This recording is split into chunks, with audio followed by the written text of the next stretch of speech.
Good evening all. നമുക്ക് class start ചെയ്യാം. അപ്പൊ നമ്മൾ ഇന്ന് നോക്കാൻ പോകുന്ന പോർഷൻ എന്ന് പറയുന്നത് ലെവലിംഗ് ആണ്. നമ്മള് നമ്മുടെ സർവേയിങ്ങിന്റെ ഇൻട്രൊഡക്ഷൻ പാർട്ടിൽ കുറെ നോക്കി. പിന്നെ ഏതാ നോക്കിയത്? നമ്മള് പ്ലെയിൻ ടേബിൾ സർവേയിങ്ങും ചെയിൻ സർവേയിങ്ങും നോക്കി. പിന്നെ ഇന്നലെ കുറച്ച് മൈനർ ഇൻസ്ട്രുമെന്റ്സ് നോക്കി, കർവ്സ്, ടാക്യോമെട്രി, ആ പോർഷൻസ് ഒക്കെ കവർ ചെയ്തു. ഇനിയിപ്പോ നമുക്ക് ലെവലിങ്ങും കോണ്ടൂറിങ്ങും അതുപോലെ തന്നെ പിന്നെ കോമ്പസ് സർവേയും കുറച്ച് പ്രോബ്ലംസും പിന്നെ അഡ്വാൻസ്ഡ് ഇൻസ്ട്രുമെന്റ്സും അത്രയും കൂടെയാണ് നമുക്ക് എടുക്കാനുള്ളത്. അപ്പോൾ ഇന്ന് നമ്മൾ പഠിക്കാൻ പോകുന്നത് പോർഷനാണ് ലെവലിംഗ്. നമുക്ക് ലെവലിംഗ് നോക്കാം കേട്ടോ. ലെവലിംഗ് എന്ന് പറഞ്ഞിട്ടുണ്ടെങ്കിൽ നമ്മൾ ഫസ്റ്റ് ക്ലാസ്സിൽ ഫസ്റ്റ് നമ്മുടെ ടോപ്പിക് അതായിരുന്നു, ലെവലിംഗും സർവേയിങ്ങും. അപ്പൊ സർവേയിങ്ങിന്റെ തന്നെ ഒരു ബ്രാഞ്ച് ആണ് ലെവലിംഗ് എന്ന് പറയുന്നത്. അന്ന് നമ്മൾ പറഞ്ഞായിരുന്നു വെർട്ടിക്കൽ പ്ലെയിനിൽ മെഷർമെന്റ്സ് എടുക്കുവാണെങ്കിൽ ആ ഒരു ബ്രാഞ്ചിന്, സർവേയുടെ ആ ഒരു ബ്രാഞ്ചിനെയാണ് ലെവലിംഗ് എന്ന് പറയുന്നതെന്ന്. അപ്പൊ അത് തന്നെയാണ് levelling is the process of taking measurements in vertical plane. Vertical പ്ലെയിനിൽ മെഷർമെന്റ് എടുക്കുന്ന ആ ഒരു പ്രോസസ് ആണ് ലെവലിംഗിൽ വരുന്നത്. മെഷർമെന്റ്സ് ഇൻ വെർട്ടിക്കൽ പ്ലെയിൻ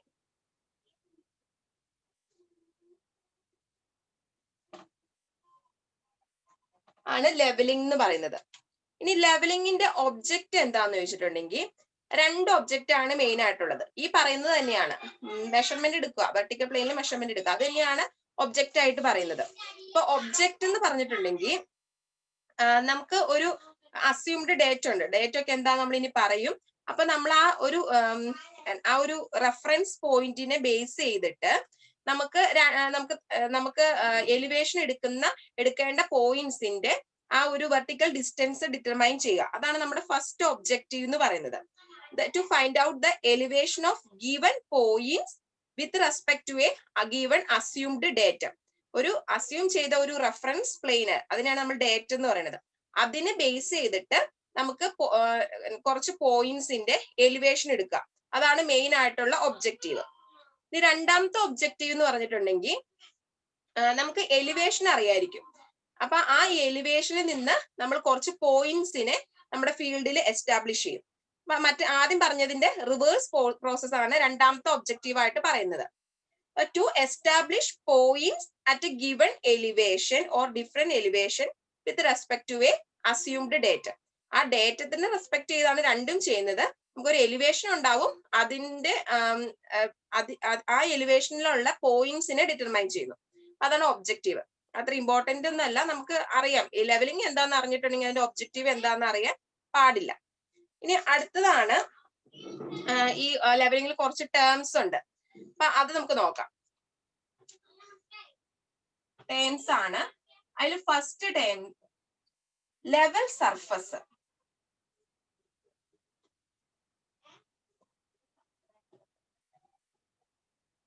അപ്പൊ ഫസ്റ്റ് ടേം എന്ന് പറയുന്നത് ലെവൽ സർഫസ്.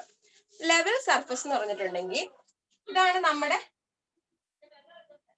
എർത്തിന്റെ സർഫസ് എങ്കിൽ എർത്തിന്റെ സർഫസ് നമ്മൾ എർത്തിന്റെ ഷേപ്പ് കറക്റ്റ്, എർത്തിന് ഷേപ്പ് കുറച്ച് രണ്ട് മൂന്ന് നമ്മുടെ ഷേപ്പ് പറയുന്നുണ്ട്. ഒബ്ലേറ്റ്, എലിപ്സോയിഡ്, ഒബ്ലേറ്റ് സ്പിറോയിഡ് എന്നൊക്കെ പറഞ്ഞ് കുറച്ച് ഷേപ്സ് ഉണ്ട്. അല്ല കറക്റ്റ് ഓവൽ ഷേപ്പ് ഒന്നും അല്ല. അപ്പൊ എർത്തിന്റെ ആ ഒരു സർഫസിന്, ഒരു കർവ്ഡ് സർഫസ് ആണല്ലോ, അപ്പൊ എർത്തിന്റെ ഒരു സർഫസിന് പാരലൽ ആയിട്ട് വരുന്ന ആ ഒരു സർഫസിനെയാണ് നമ്മൾ ലെവൽ സർഫസ് എന്ന് പറയുന്നത്. അപ്പൊ എർത്തിന്റെ സർഫസ് എന്ന് പറയുമ്പോൾ ആ കർവ്ഡ് ആയിട്ടുള്ള സർഫസിന് നമ്മൾ സ്പിറോയിഡ് സർഫസ് എന്നാണ് പറയുന്നത്. അപ്പൊ എർത്തിന്റെ സ്പിറോയിഡ്, മീൻ സ്പിറോയിഡ് സർഫസിന് പാരലൽ ആയിട്ട് വരുന്ന സർഫസിനെയാണ് നമ്മൾ ലെവൽ സർഫസ് എന്ന് പറയുന്നത്.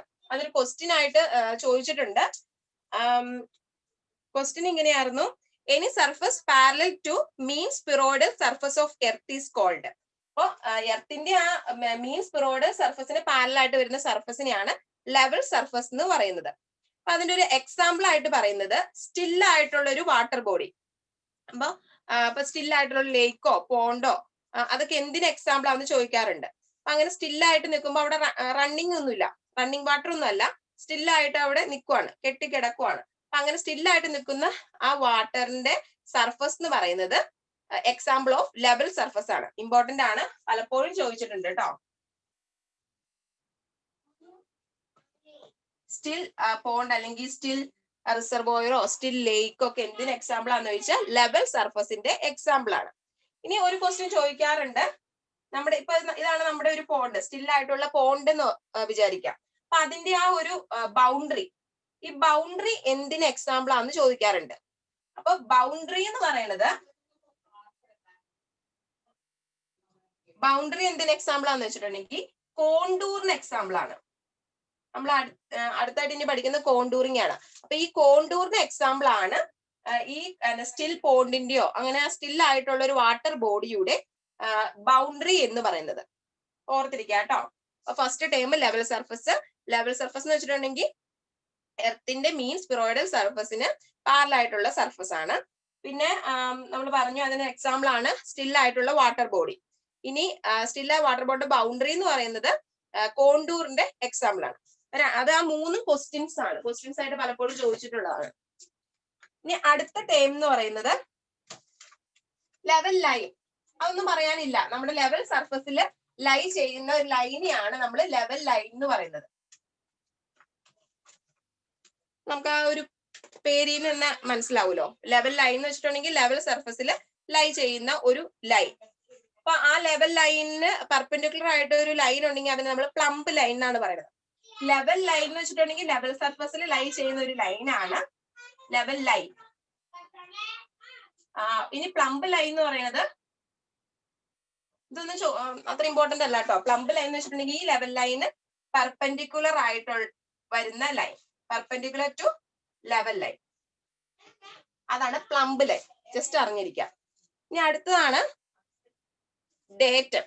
നമ്മളിപ്പോ പോയിന്റ്സിന്റെ എലിവേഷൻ ഒരു അസ്യൂംഡ് ആയിട്ടുള്ള ഡേറ്റം, അപ്പൊ ആ വിത്ത് റെസ്പെക്ട് ഒരു ഡേറ്റ ആണ് കാൽക്കുലേറ്റ് ചെയ്യണമെന്ന് ആദ്യമേ തന്നെ പറഞ്ഞു. അപ്പൊ ഡേറ്റം എന്താണെന്ന് നമുക്ക് നോക്കാം. ഡേറ്റം എന്ന് പറഞ്ഞിട്ടുണ്ടെങ്കിൽ it's a assumed surface of non elevation. മാറിപ്പോകരുത്, ഒരു സർഫസ് ആണ്. ലെവൽ സർഫസ് എന്ന് പറഞ്ഞ ഒരു സർഫസ് ആണെന്ന് പറഞ്ഞില്ല, അതുപോലെ തന്നെ ഒരു അസ്യൂംഡ് സർഫസ് ആണ് നമുക്ക്. പക്ഷെ ആ അസ്യൂംഡ് സർഫസിന്റെ എലിവേഷൻ നോൺ ആയിരിക്കും. Assumed surface of non elevation, അതാണ് ഡേറ്റ്. ഡേറ്റ് എന്ന് വെച്ചിട്ടുണ്ടെങ്കിൽ assumed surface of non elevation. ഈ ഒരു സർഫസിൽ നിന്നായിരിക്കും നമ്മൾ ആ പോയിന്റ്സിന്റെ എലിവേഷൻ കാൽക്കുലേറ്റ് ചെയ്യുന്നത്. ഈ സർഫസിന്റെ മേളിലേക്കോ താഴേക്കോ നമുക്ക് എലിവേഷൻ കാൽക്കുലേറ്റ് ചെയ്യാം. ഓർത്തിരിക്കുക കേട്ടോ. Data means the assumed surface of non elevation. നമുക്ക് ഇനി നമ്മളൊരു പോയിന്റ് പറയുന്നുണ്ട്, പോയിന്റ് ഓഫ് നോൺ എലിവേഷൻ. അപ്പൊ അത് ബെഞ്ച് മാർക്കാണ്, നമ്മൾ ഇനി പറയും. അപ്പൊ ഇത് അസ്യൂംഡ് സർഫസ് ആണെന്ന് ഓർത്തിരിക്കുക, പോയിന്റ് അല്ല, ഒരു സർഫസ് ആണ്. നമുക്ക് എലിവേഷൻ അറിയാവുന്ന ഒരു അസ്യൂംഡ് ആയിട്ടുള്ള സർഫസ് ആണ് ഡേറ്റ. അപ്പൊ ഈ ഡേറ്റുമായിട്ട് നമ്മൾ പറഞ്ഞു എലിവേഷൻ അറിയാവുന്ന ഒരു സർഫസ് ആണെന്ന് പറഞ്ഞു. അപ്പൊ ആ എലിവേഷൻ ഇങ്ങനെ ഡിറ്റർമൈൻ ചെയ്ത് വെച്ചേക്കുന്നത് മീൻ സീ ലെവൽ ആണ്. ഈ അസ്യൂംഡ് ഡേറ്റ ആയിട്ട് എടുക്കുന്നത് മീൻ സീ ലെവൽ ആണ്.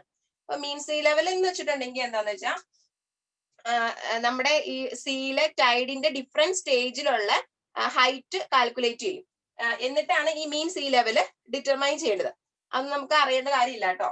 അപ്പൊ മീൻ സീ ലെവലിനെ ബേസ് ചെയ്തിട്ടാണ് ഈ മീൻ സീ ലെവൽ ആണ് ഡേറ്റ് ആയിട്ട് അസ്യൂം ചെയ്യുന്നതെന്ന് ഓർക്കുക.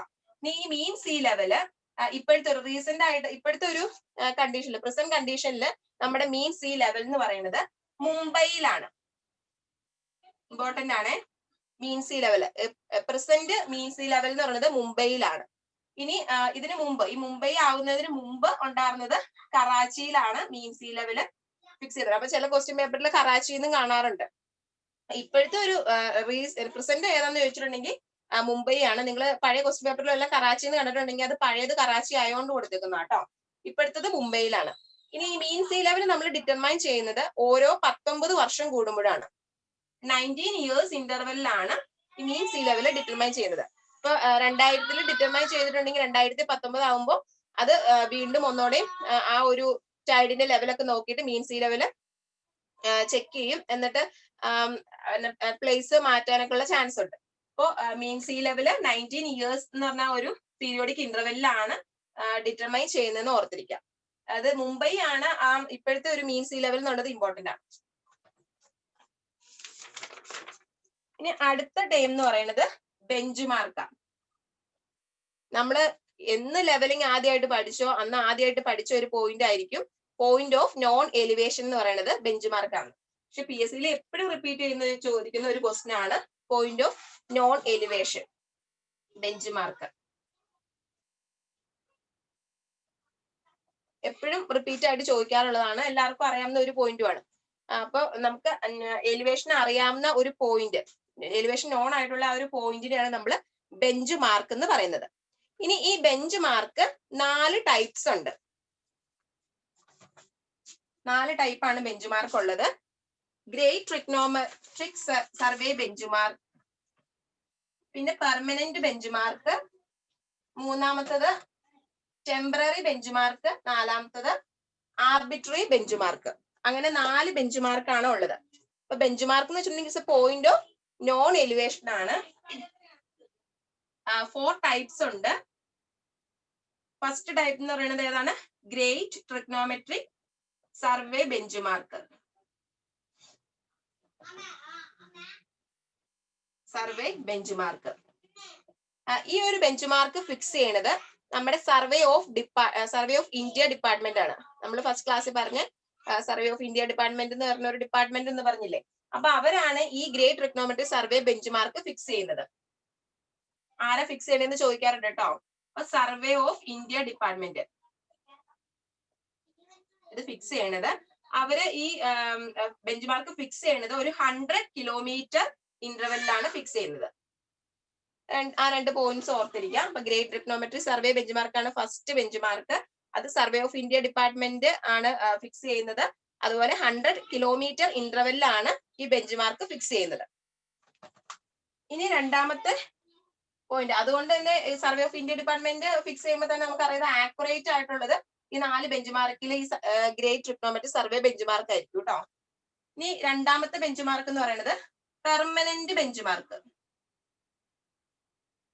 Permanent bench mark, permanent bench mark fix ചെയ്യുന്നത് ഗവൺമെന്റ് ഏജൻസീസ് ആണ്.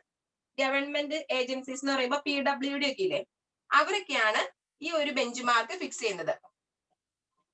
ഗവൺമെന്റ് ഏജൻസീസ് ഫിക്സ് ചെയ്യുന്ന ബെഞ്ച് മാർക്ക് ഏതാണെന്ന് ചോദിച്ചാൽ അത് പെർമനന്റ് ബെഞ്ച് മാർക്കാണ്. ഇവിടെ 10 കിലോമീറ്റർ ഇന്റർവെല്ലാണ് ഇത് ഫിക്സ് ചെയ്യുന്നത്. നമ്മുടെ ഇപ്പൊ എന്തെങ്കിലും പാരപ്പറ്റിന്റെ ടോപ്പോ അങ്ങനെ നമ്മൾ കണ്ടിട്ടില്ലേ, അങ്ങനെയുള്ളതാണ് പെർമനന്റ് ബെഞ്ച് മാർക്ക്. അത് ഗവൺമെന്റ് ഏജൻസീസ് ആണ് ഫിക്സ് ചെയ്യുന്നത്. 10 കിലോമീറ്റർ ഇന്റർവെല്ലാണ് നമ്മൾ അങ്ങനെ ഒരു ബെഞ്ച് മാർക്ക് അവർ കൊടുക്കുന്നതെന്ന് ഓർത്തിരിക്കാം. റെയിൽവേയുടെ പ്ലാറ്റ്ഫോം, അതുപോലെ തന്നെ പാരപ്പറ്റിന്റെ ടോപ്പ്, അങ്ങനെയൊക്കെയാണ് ആ ഒരു ബെഞ്ച് മാർക്ക് പ്രൊവൈഡ് ചെയ്യാറ്. ഇനി അടുത്ത ബെഞ്ച് മാർക്കാണ് ടെമ്പററി ബെഞ്ച് മാർക്ക്.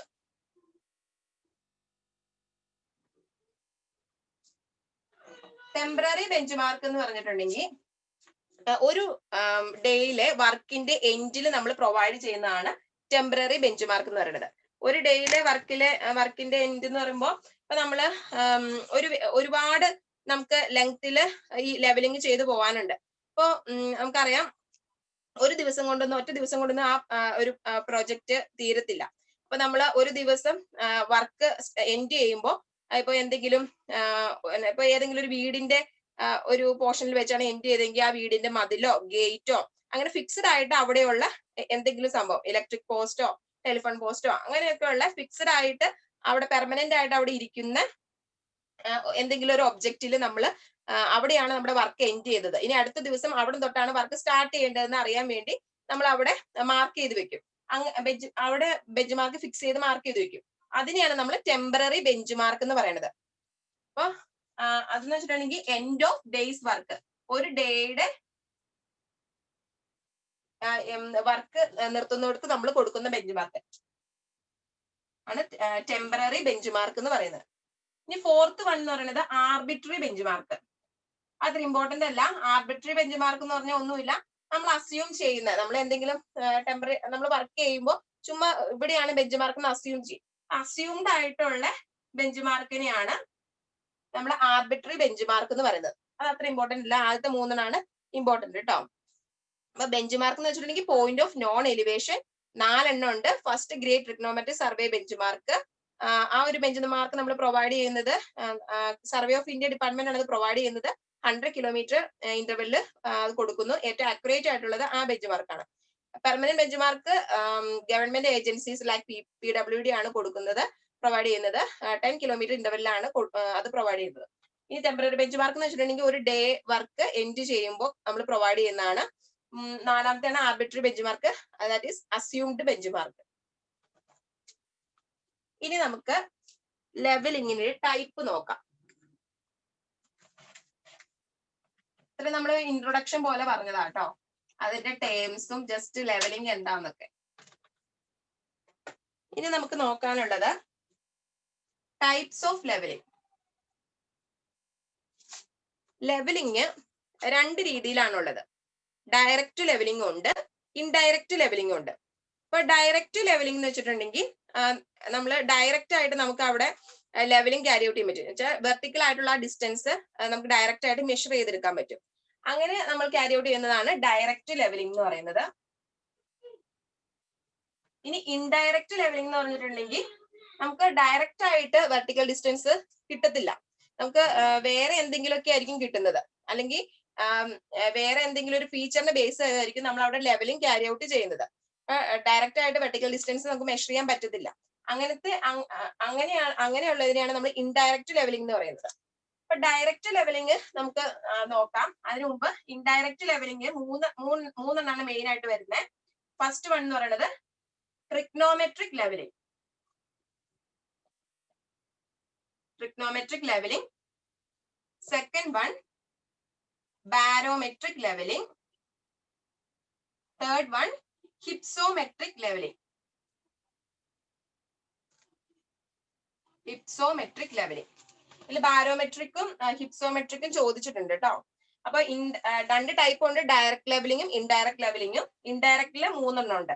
അതിൽ ട്രിഗ്നോമെട്രിക് ലെവലിംഗ് എന്ന് വെച്ചിട്ടുണ്ടെങ്കിൽ നമ്മൾ തിയോഡലൈറ്റ് യൂസ് ചെയ്തിട്ട് വെർട്ടിക്കൽ ആംഗിളും അതുപോലെ തന്നെ ഹൊറിസോണ്ടൽ ആംഗിളും ഒക്കെയാണ് മെഷർ ചെയ്യുന്നത്. വെർട്ടിക്കൽ ആംഗിളും ഹൊറിസോണ്ടൽ ഡിസ്റ്റൻസ് മെഷർ ചെയ്യും. അപ്പൊ തിയോഡലൈറ്റ് യൂസ് ചെയ്തിട്ട് നമുക്ക് കിട്ടുന്നത് എന്താണ്? നമ്മൾ മെഷർ ചെയ്തെടുക്കുന്നത് വെർട്ടിക്കൽ ഡിസ്റ്റൻസ് ആണ് നമുക്ക് വേണ്ടത്. അപ്പൊ വെർട്ടിക്കൽ ആംഗിളും അതുപോലെ തന്നെ ഹൊറിസോണ്ടൽ ഡിസ്റ്റൻസും നമ്മൾ മെഷർ ചെയ്തെടുക്കും. ഇനി ഇതിനെ സോൾവ് ചെയ്തിട്ടാണ് നമുക്ക് വേണ്ട വെർട്ടിക്കൽ ഡിസ്റ്റൻസ്, അതല്ല നമുക്ക് വേണ്ടത്, എലിവേഷൻ ആണ് വേണ്ടത്. അപ്പൊ വെർട്ടിക്കൽ ഡിസ്റ്റൻസ് ഈ വെർട്ടിക്കൽ ആംഗിളും ഹൊറിസോണ്ടൽ ഡിസ്റ്റൻസും കണ്ടുപിടിച്ചിട്ട് അതിൽ നിന്ന് നമ്മൾ കാൽക്കുലേറ്റ് ചെയ്തെടുക്കുകയാണ് ചെയ്യുന്നത്. അപ്പൊ അത് ഡയറക്റ്റ് ആയിട്ട് അല്ലല്ലോ നമ്മൾ ആ ഒരു മെഷർമെന്റ് കണ്ടുപിടിക്കുന്ന, എലിവേഷൻ കണ്ടുപിടിക്കുന്നത്. അതുകൊണ്ടാണ് ഇത് ഇൻഡയറക്റ്റ് ലെവലിംഗിൽ വന്നത്. ഈ വെർട്ടിക്കൽ ആംഗിൾ മെഷർ ചെയ്യുന്നത് തിയോഡലൈറ്റ് യൂസ് ചെയ്തിട്ടാണ് കേട്ടോ. ഇനി അടുത്തത് ബാരോമെട്രിക് ലെവലിംഗ്. ബാരോമെട്രിക് ലെവലിംഗ് ഒന്നുമില്ല, അറ്റ്മോസ്ഫിയറിക് ഒരു പ്രഷറിന്റെ ഡിഫറൻസിന് ബേസ് ചെയ്താണ് നമ്മൾ ലെവലിംഗ് കണ്ടക്ട് ചെയ്യുന്നതെങ്കിൽ അതിനെയാണ് ബാരോമെട്രിക് ലെവലിംഗ് എന്ന് പറയുന്നത്. Atmospheric pressure difference.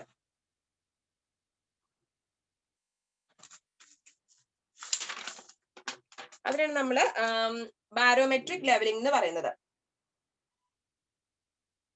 നമ്മൾ അറ്റ്മോസ്ഫിയർ പ്രഷറിൽ വരുന്ന ഡിഫറൻസിനെ ബേസ് ചെയ്തിട്ടാണ് അവിടെ ലെവലിംഗ് കണ്ടക്ട് ചെയ്യുന്നത്. അതിന് ബാരോമെട്രിക് എന്ന് പറയും. ഇങ്ങനെ തന്നെ ക്വസ്റ്റ്യൻ ചോദിച്ചിട്ടുണ്ട്, അറ്റ്മോസ്ഫിയർ പ്രഷർ ഡിഫറൻസിനെ ബേസ് ചെയ്തിട്ടാണ് അവിടെ ലെവലിംഗ് കണ്ടക്ട് ചെയ്യുന്നത്. അതുകൊണ്ടാണ് അതിന് ബാരോമെട്രിക് ലെവലിംഗ് എന്ന് പറയുന്നത്. അത് ചോദിച്ചിട്ടുണ്ട് കേട്ടോ.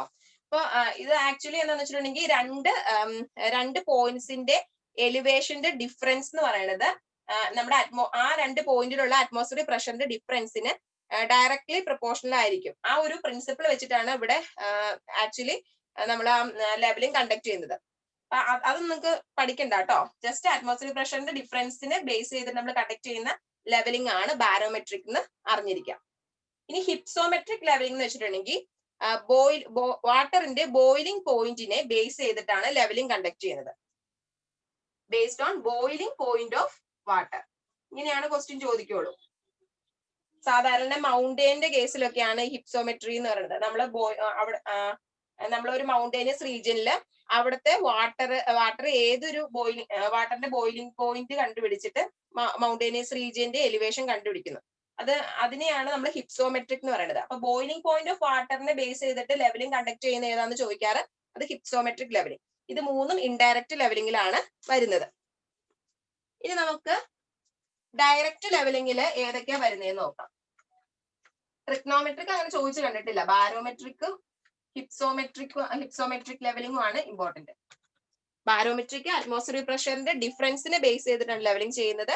ഹിപ്സോമെട്രിക് എന്ന് വെച്ചിട്ടുണ്ടെങ്കിൽ ബോയിലിംഗ് പോയിന്റ് ഓഫ് വാട്ടറിനെ ബേസ് ചെയ്തിട്ടാണ് അവിടെ ലെവലിംഗ് കണ്ടക്ട് ചെയ്യുന്നത്. ഇനി നമ്മൾ ഡയറക്റ്റ് ലെവലിംഗിൽ വരുന്നതാണ് first one, simple levelling.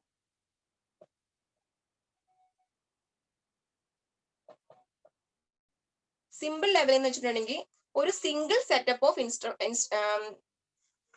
Instrument ആണ് ഉണ്ടാവുള്ളൂ. സിമ്പിൾ സെറ്റപ്പ് ആണ് സിമ്പിൾ അല്ല, സിംഗിൾ സെറ്റപ്പ് ആണ് ഉണ്ടാവുള്ളൂ. എന്ന് വെച്ചിട്ടുണ്ടെങ്കിൽ ഏരിയ കുറവായിരിക്കും അല്ലെ. നമുക്ക് ഒരൊറ്റ ഒബ്സ്ട്രക്ഷൻ ഒന്നും ഇല്ല. നമുക്ക് ഒരൊറ്റ സ്ട്രെച്ചില് നമ്മുടെ ഇൻസ്ട്രുമെന്റ് സെറ്റ് ചെയ്തിട്ട് അവിടുത്തെ എലിവേഷൻ രണ്ട് പോയിന്റ്സിന്റെ നമുക്ക് കണ്ടുപിടിക്കേണ്ട പോയിന്റ്സിന്റെ ഒക്കെ എലിവേഷൻ കണ്ടുപിടിക്കുക. ഇപ്പൊ എ എന്ന് പറഞ്ഞ പോയിന്റിന് ബിന്റെ പോയിന്റിന് ഇത് സാധാരണ മിഡ് വേ വെച്ചിട്ടാണ് കണ്ടുപിടിക്കുന്നത്. അതുകൊണ്ട് തന്നെ ആക്യുറസി എന്ന് പറയുന്നത് കൂടുതലായിരിക്കും, എറർ ഒക്കെ കുറവായിരിക്കും. ഇവര് തമ്മില് ഇപ്പൊ എയും ബി എന്ന് പറഞ്ഞ രണ്ട് പോയിന്റ് തമ്മിലുള്ള എലിവേഷൻ നമുക്ക് കണ്ടുപിടിക്കാൻ നമ്മുടെ ഇൻസ്ട്രുമെന്റ് ഇവരുടെ രണ്ടിന്റെ മിഡ് വേ കീപ്പ് ചെയ്യും. വെച്ചിട്ടുണ്ടെങ്കിൽ ഇവര് തമ്മിലുള്ള എ ആൻഡ് ബി തമ്മിലുള്ള ഡിസ്റ്റൻസ് ഒരുപാട് ഇല്ലെങ്കിലാണ് നമുക്ക് അങ്ങനെ ചെയ്യാൻ പറ്റുള്ളൂ. അപ്പൊ അങ്ങനെ അഡോപ്റ്റ് ചെയ്യുന്ന ലെവലിങ്ങിനാണ് നമ്മൾ സിമ്പിൾ ലെവലിംഗ് എന്ന് പറയുന്നത്. ഇവിടെ സാധാരണ രീതിയിൽ ഒരു ബാക്ക് സൈറ്റും ഒരു ഫോർ സൈറ്റും ആണ് ഉണ്ടാവാറുള്ളൂ. നമുക്ക് ഒരൊറ്റ ബാക്ക് സൈറ്റ് ഫോർ സൈറ്റ് കൊണ്ട് നമ്മുടെ ആ ലെവലിംഗ് ഓപ്പറേഷൻ കഴിയും. ചില കേസിലൊക്കെ ഇന്റർമീഡിയറ്റ് സൈറ്റും കൂടി വരാറുണ്ട്. ഇനി back sight fore sight intermediate sight എന്താന്നൊക്കെ പറയാട്ടോ. ഓർത്തിരിക്കുക, മെയിൻ ആയിട്ട് ഇവിടെ ഓർത്തിരിക്കേണ്ട പോയിന്റ് എന്ന് പറഞ്ഞിട്ടുണ്ടെങ്കിൽ സിംഗിൾ സെറ്റപ്പ് ഓഫ് ഇൻസ്ട്രുമെന്റ് ആണ്. ഇൻസ്ട്രുമെന്റ് വഴി ക്യാരി ഔട്ട് ചെയ്യുന്ന ലെവലിങ്ങിനെയാണ് നമ്മൾ സിമ്പിൾ ലെവലിംഗ് എന്ന് പറയുന്നത്.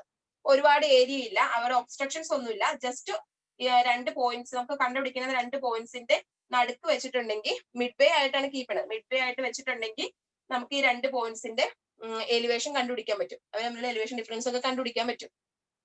അതിനാണ് സിമ്പിൾ ലെവലിംഗ് എന്ന് പറയുന്നത്. സിംഗിൾ സെറ്റപ്പ് ഓഫ് ഇൻസ്ട്രുമെന്റ് ആണോ ഉള്ളൂ എന്ന് ഓർത്തിരിക്കുക കേട്ടോ. ഇനി രണ്ടാമത്തെ ലെവലിംഗ് ആണ് ഡിഫറൻഷ്യൽ ലെവലിംഗ് അല്ലെങ്കിൽ കോമ്പൗണ്ട് ലെവലിംഗ് എന്ന് പറയും. അപ്പൊ അത് ആ പേര് തന്നെ ഉണ്ട്, ഡിഫറൻറ്റ് സെറ്റപ്പ് വേണ്ട വരും. Differential levelling or compound levelling.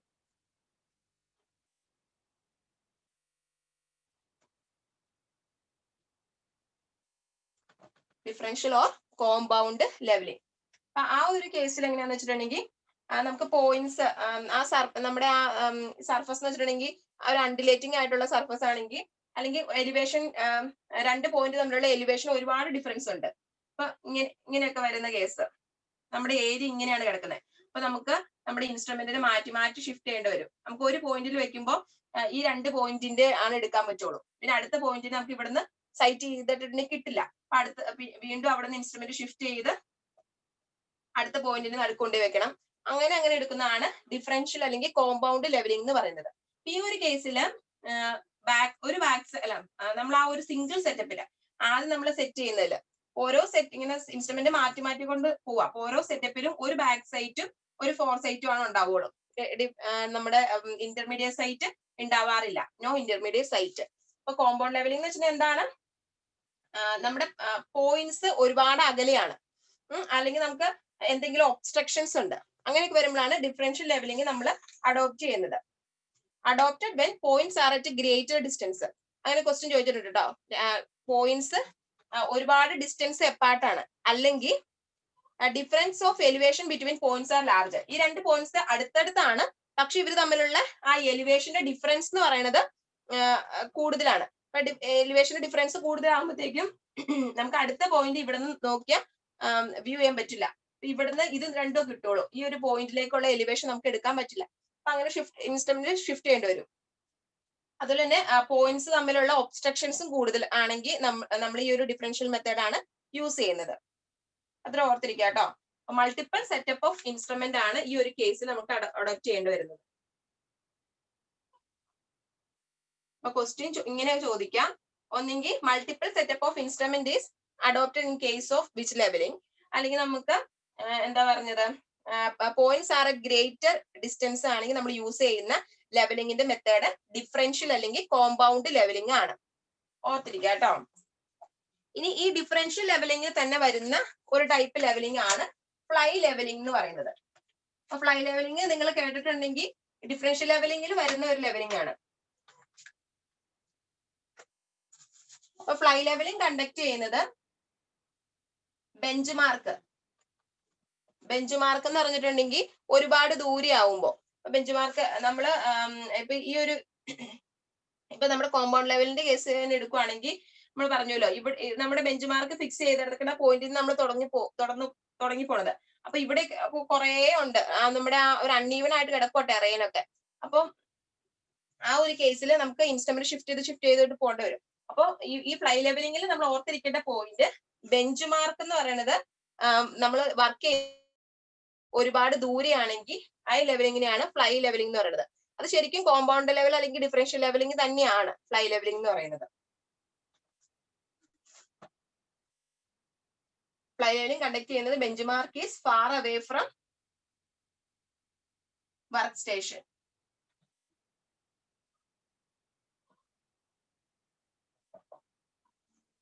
ഇനി അടുത്ത ലെവലിംഗ് ആണ് ചെക്ക് ലെവലിംഗ്. ഇത് മൂന്നാമത്തെ ലെവലിംഗിന്റെ ടൈപ്പ് ആണെന്ന് പറയാൻ പറ്റില്ല കേട്ടോ. Actually same as compound levelling, അല്ലെങ്കിൽ കോമ്പൗണ്ട് ലെവലിംഗ് തന്നെയാണ് ഫ്ലൈ ലെവലിംഗ്.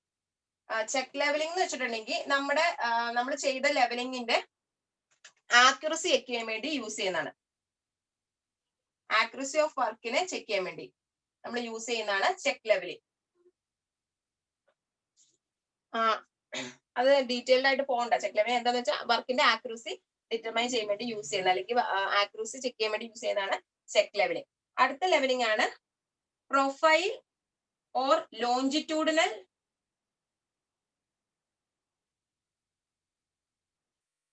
ഓർ സെക്ഷനിങ് എന്ന് പറഞ്ഞ ലെവലിംഗ്. അത് ആക്ച്വലി നമ്മൾ റോഡ്സിന്റെയും റെയിൽവേയുടെ ഒക്കെ കേസിൽ നമ്മൾ കണ്ടക്ട് ചെയ്യുന്ന ഒരു ലെവലിംഗ് ആണ് പ്രൊഫൈൽ ലെവലിംഗ് എന്ന് പറയുന്നത്, അല്ലെങ്കിൽ ലോഞ്ചിറ്റ്യൂഡിനൽ ലെവലിംഗ് എന്ന് പറയുന്നത്. നമ്മുടെ റോഡാണെങ്കിൽ ഇതിന്റെ ഈ സെന്റർ പോയിന്റിൽ ഈ ഒരു പോയിന്റും തമ്മിൽ എലിവേഷൻ ഡിഫറൻസ് ഉണ്ടാവും. ഇപ്പൊ നമ്മളെ റോഡൊക്കെ കൺസ്ട്രക്ട് ചെയ്യുന്നതിന് മുമ്പ്, നമ്മൾ ആദ്യമേ റോഡ് കൺസ്ട്രക്ട് ചെയ്യുന്നതിന് മുമ്പ് ഈ പ്രൊഫൈൽ ലെവലിംഗും ആക്ച്വലി നടത്തും. അതുപോലെ തന്നെ നടത്തുന്ന ക്രോസ് സെക്ഷണൽ ലെവലിംഗ് എന്ന് പറഞ്ഞ അടുത്തൊരു ടൈപ്പ് ഉണ്ട്, അതും കണ്ടക്ട് ചെയ്യണം. അപ്പൊ പ്രൊഫൈൽ ലെവലിംഗ് എന്ന് വെച്ചിട്ടുണ്ടെങ്കിൽ ഈ ലോഞ്ചിറ്റ്യൂണലായിട്ട് കിടക്കുന്ന ആ ഒരു ലൈനിന്റെ ലോഞ്ചിറ്റ്യൂണൽ ആയിട്ടുള്ള ആ സെക്ഷന്റെ എലിവേഷൻ കണ്ടുപിടിക്കാൻ വേണ്ടിയാണ്. നമ്മൾ റോഡ് കൺസ്ട്രക്ട് ചെയ്യുന്നതിന് മുമ്പ് നമ്മുടെ ആ ലാൻഡിന്റെ അല്ലെങ്കിൽ നമുക്ക് ആ പ്രപ്പോസ്ഡ് വേയുടെ ലോഞ്ചിറ്റ്യൂണൽ ആയിട്ടുള്ള പോയിന്റ്സിന്റെ എലിവേഷൻ ഫൈൻഡ് ഔട്ട് ചെയ്യണം. അതിനുവേണ്ടി യൂസ് ചെയ്യാനാണ് പ്രൊഫൈൽ അല്ലെങ്കിൽ ലോഞ്ചിറ്റ്യൂണൽ ഓർ സെക്ഷനിങ് ലെവലിംഗ് എന്ന് പറയുന്നത്. അപ്പൊ അത് വേറെ ഒരുപാട് കാര്യങ്ങൾക്ക് നമ്മൾ യൂസ് ചെയ്യാറുണ്ട്. ജസ്റ്റ് ഞാൻ വായിക്കാം. ഫോർമേഷൻ ലൈൻ, അത് നമ്മുടെ റോഡിന്റെ ഇതായിട്ട് ബന്ധപ്പെട്ടല്ലേ.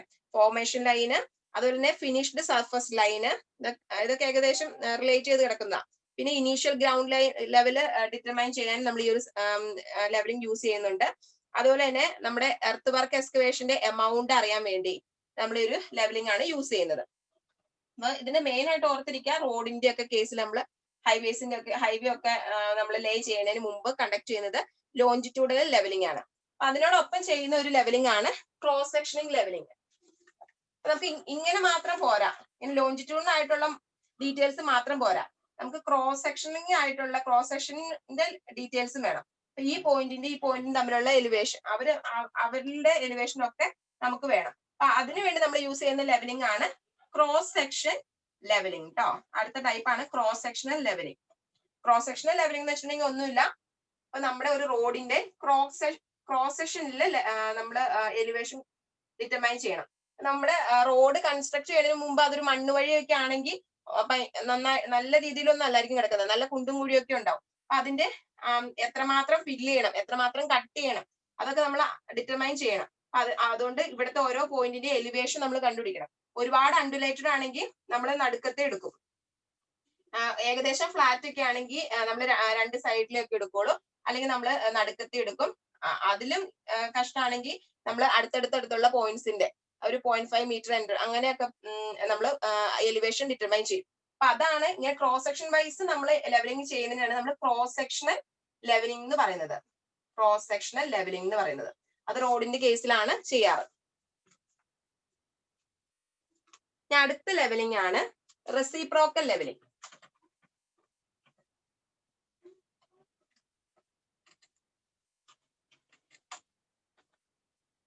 റെസിപ്രോക്കൽ ലെവലിംഗ് റെസിപ്രോക്കൽ ലെവലിംഗ് നമ്മൾ കണ്ടക്ട് ചെയ്യുന്നത് റിവേഴ്സിന്റെ കേസിലാണ്. റിവേഴ്സിന്റെ കേസിൽ ഓർത്തിരിക്കുക, റെസിപ്രോക്കൽ ലെവലിംഗ് അപ്പൊ റെസിപ്രോക്കൽ ലെവലിംഗ് നമ്മൾ കണ്ടക്ട് ചെയ്യുന്നത് റിവേഴ്സിന്റെ കേസിലാണ്. അങ്ങനെ ചോദിക്കാറുണ്ട്, റിവേഴ്സിന്റെ കേസിൽ കണ്ടക്ട് ചെയ്യുന്ന ലെവലിംഗ് ഏതാണ്? റെസിപ്രോക്കൽ ലെവലിംഗ് ആണ്. പിന്നെ പിന്നെ ഒരു പോയിന്റ് എന്ന് വെച്ചിട്ടുണ്ടെങ്കിൽ രണ്ട് പോയിന്റ് തമ്മിലുള്ള എലിവേഷൻ ഡിഫറൻസ് കാണാൻ വേണ്ടി നമ്മൾ യൂസ് ചെയ്യുന്ന ലെവലിംഗ് ഏതാണ്? അതും ഈ റെസിപ്രോക്കൽ ലെവലിംഗ് ആണ്.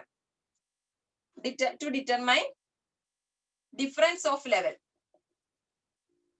Of level between two points നമ്മൾ കാണാൻ വേണ്ടി യൂസ് ചെയ്യുന്നത് റെസിപ്രോക്കൽ ലെവലിംഗ് ആണ്. ഇപ്പൊ ഒരു റിവറിന്റെ ഒക്കെ കേസിലാണെങ്കിൽ നമുക്ക് ഈ റിവറിന്റെ അകത്തേക്കുള്ള ചെയിനിങ് പോസിബിൾ അല്ല. അപ്പൊ നമ്മൾ അതിന്റെ ഈ ഇവിടെ ഒരു പോയിന്റ് എടുക്കും, രണ്ട് ബാങ്ക്സിലും ഒരേ പോയിന്റ് എടുക്കും, എ ബി എന്ന് പറഞ്ഞ ഒരേ പോയിന്റ് എടുത്തു. നമ്മൾ ഇവിടെ ആദ്യത്തെ പോയിന്റിന് മുമ്പിലും ഒരു സ്റ്റാഫ് വെക്കും, രണ്ടാമത്തെ പോയിന്റിന്റെ മുമ്പിലും ഒരു സ്റ്റാഫ് വെക്കും. എന്നിട്ട് ഇവിടെ ആക്ച്വലി എന്താ ചെയ്യണമെന്ന് വെച്ചിട്ടുണ്ടെങ്കിൽ എയില് ഇൻസ്ട്രുമെന്റ് സെറ്റ് ചെയ്തിട്ട് എയില് സ്റ്റാഫ് റീഡിങ്ങും എടുക്കും, ബിയിലെ സ്റ്റാഫ് റീഡിങ്ങും എടുക്കും.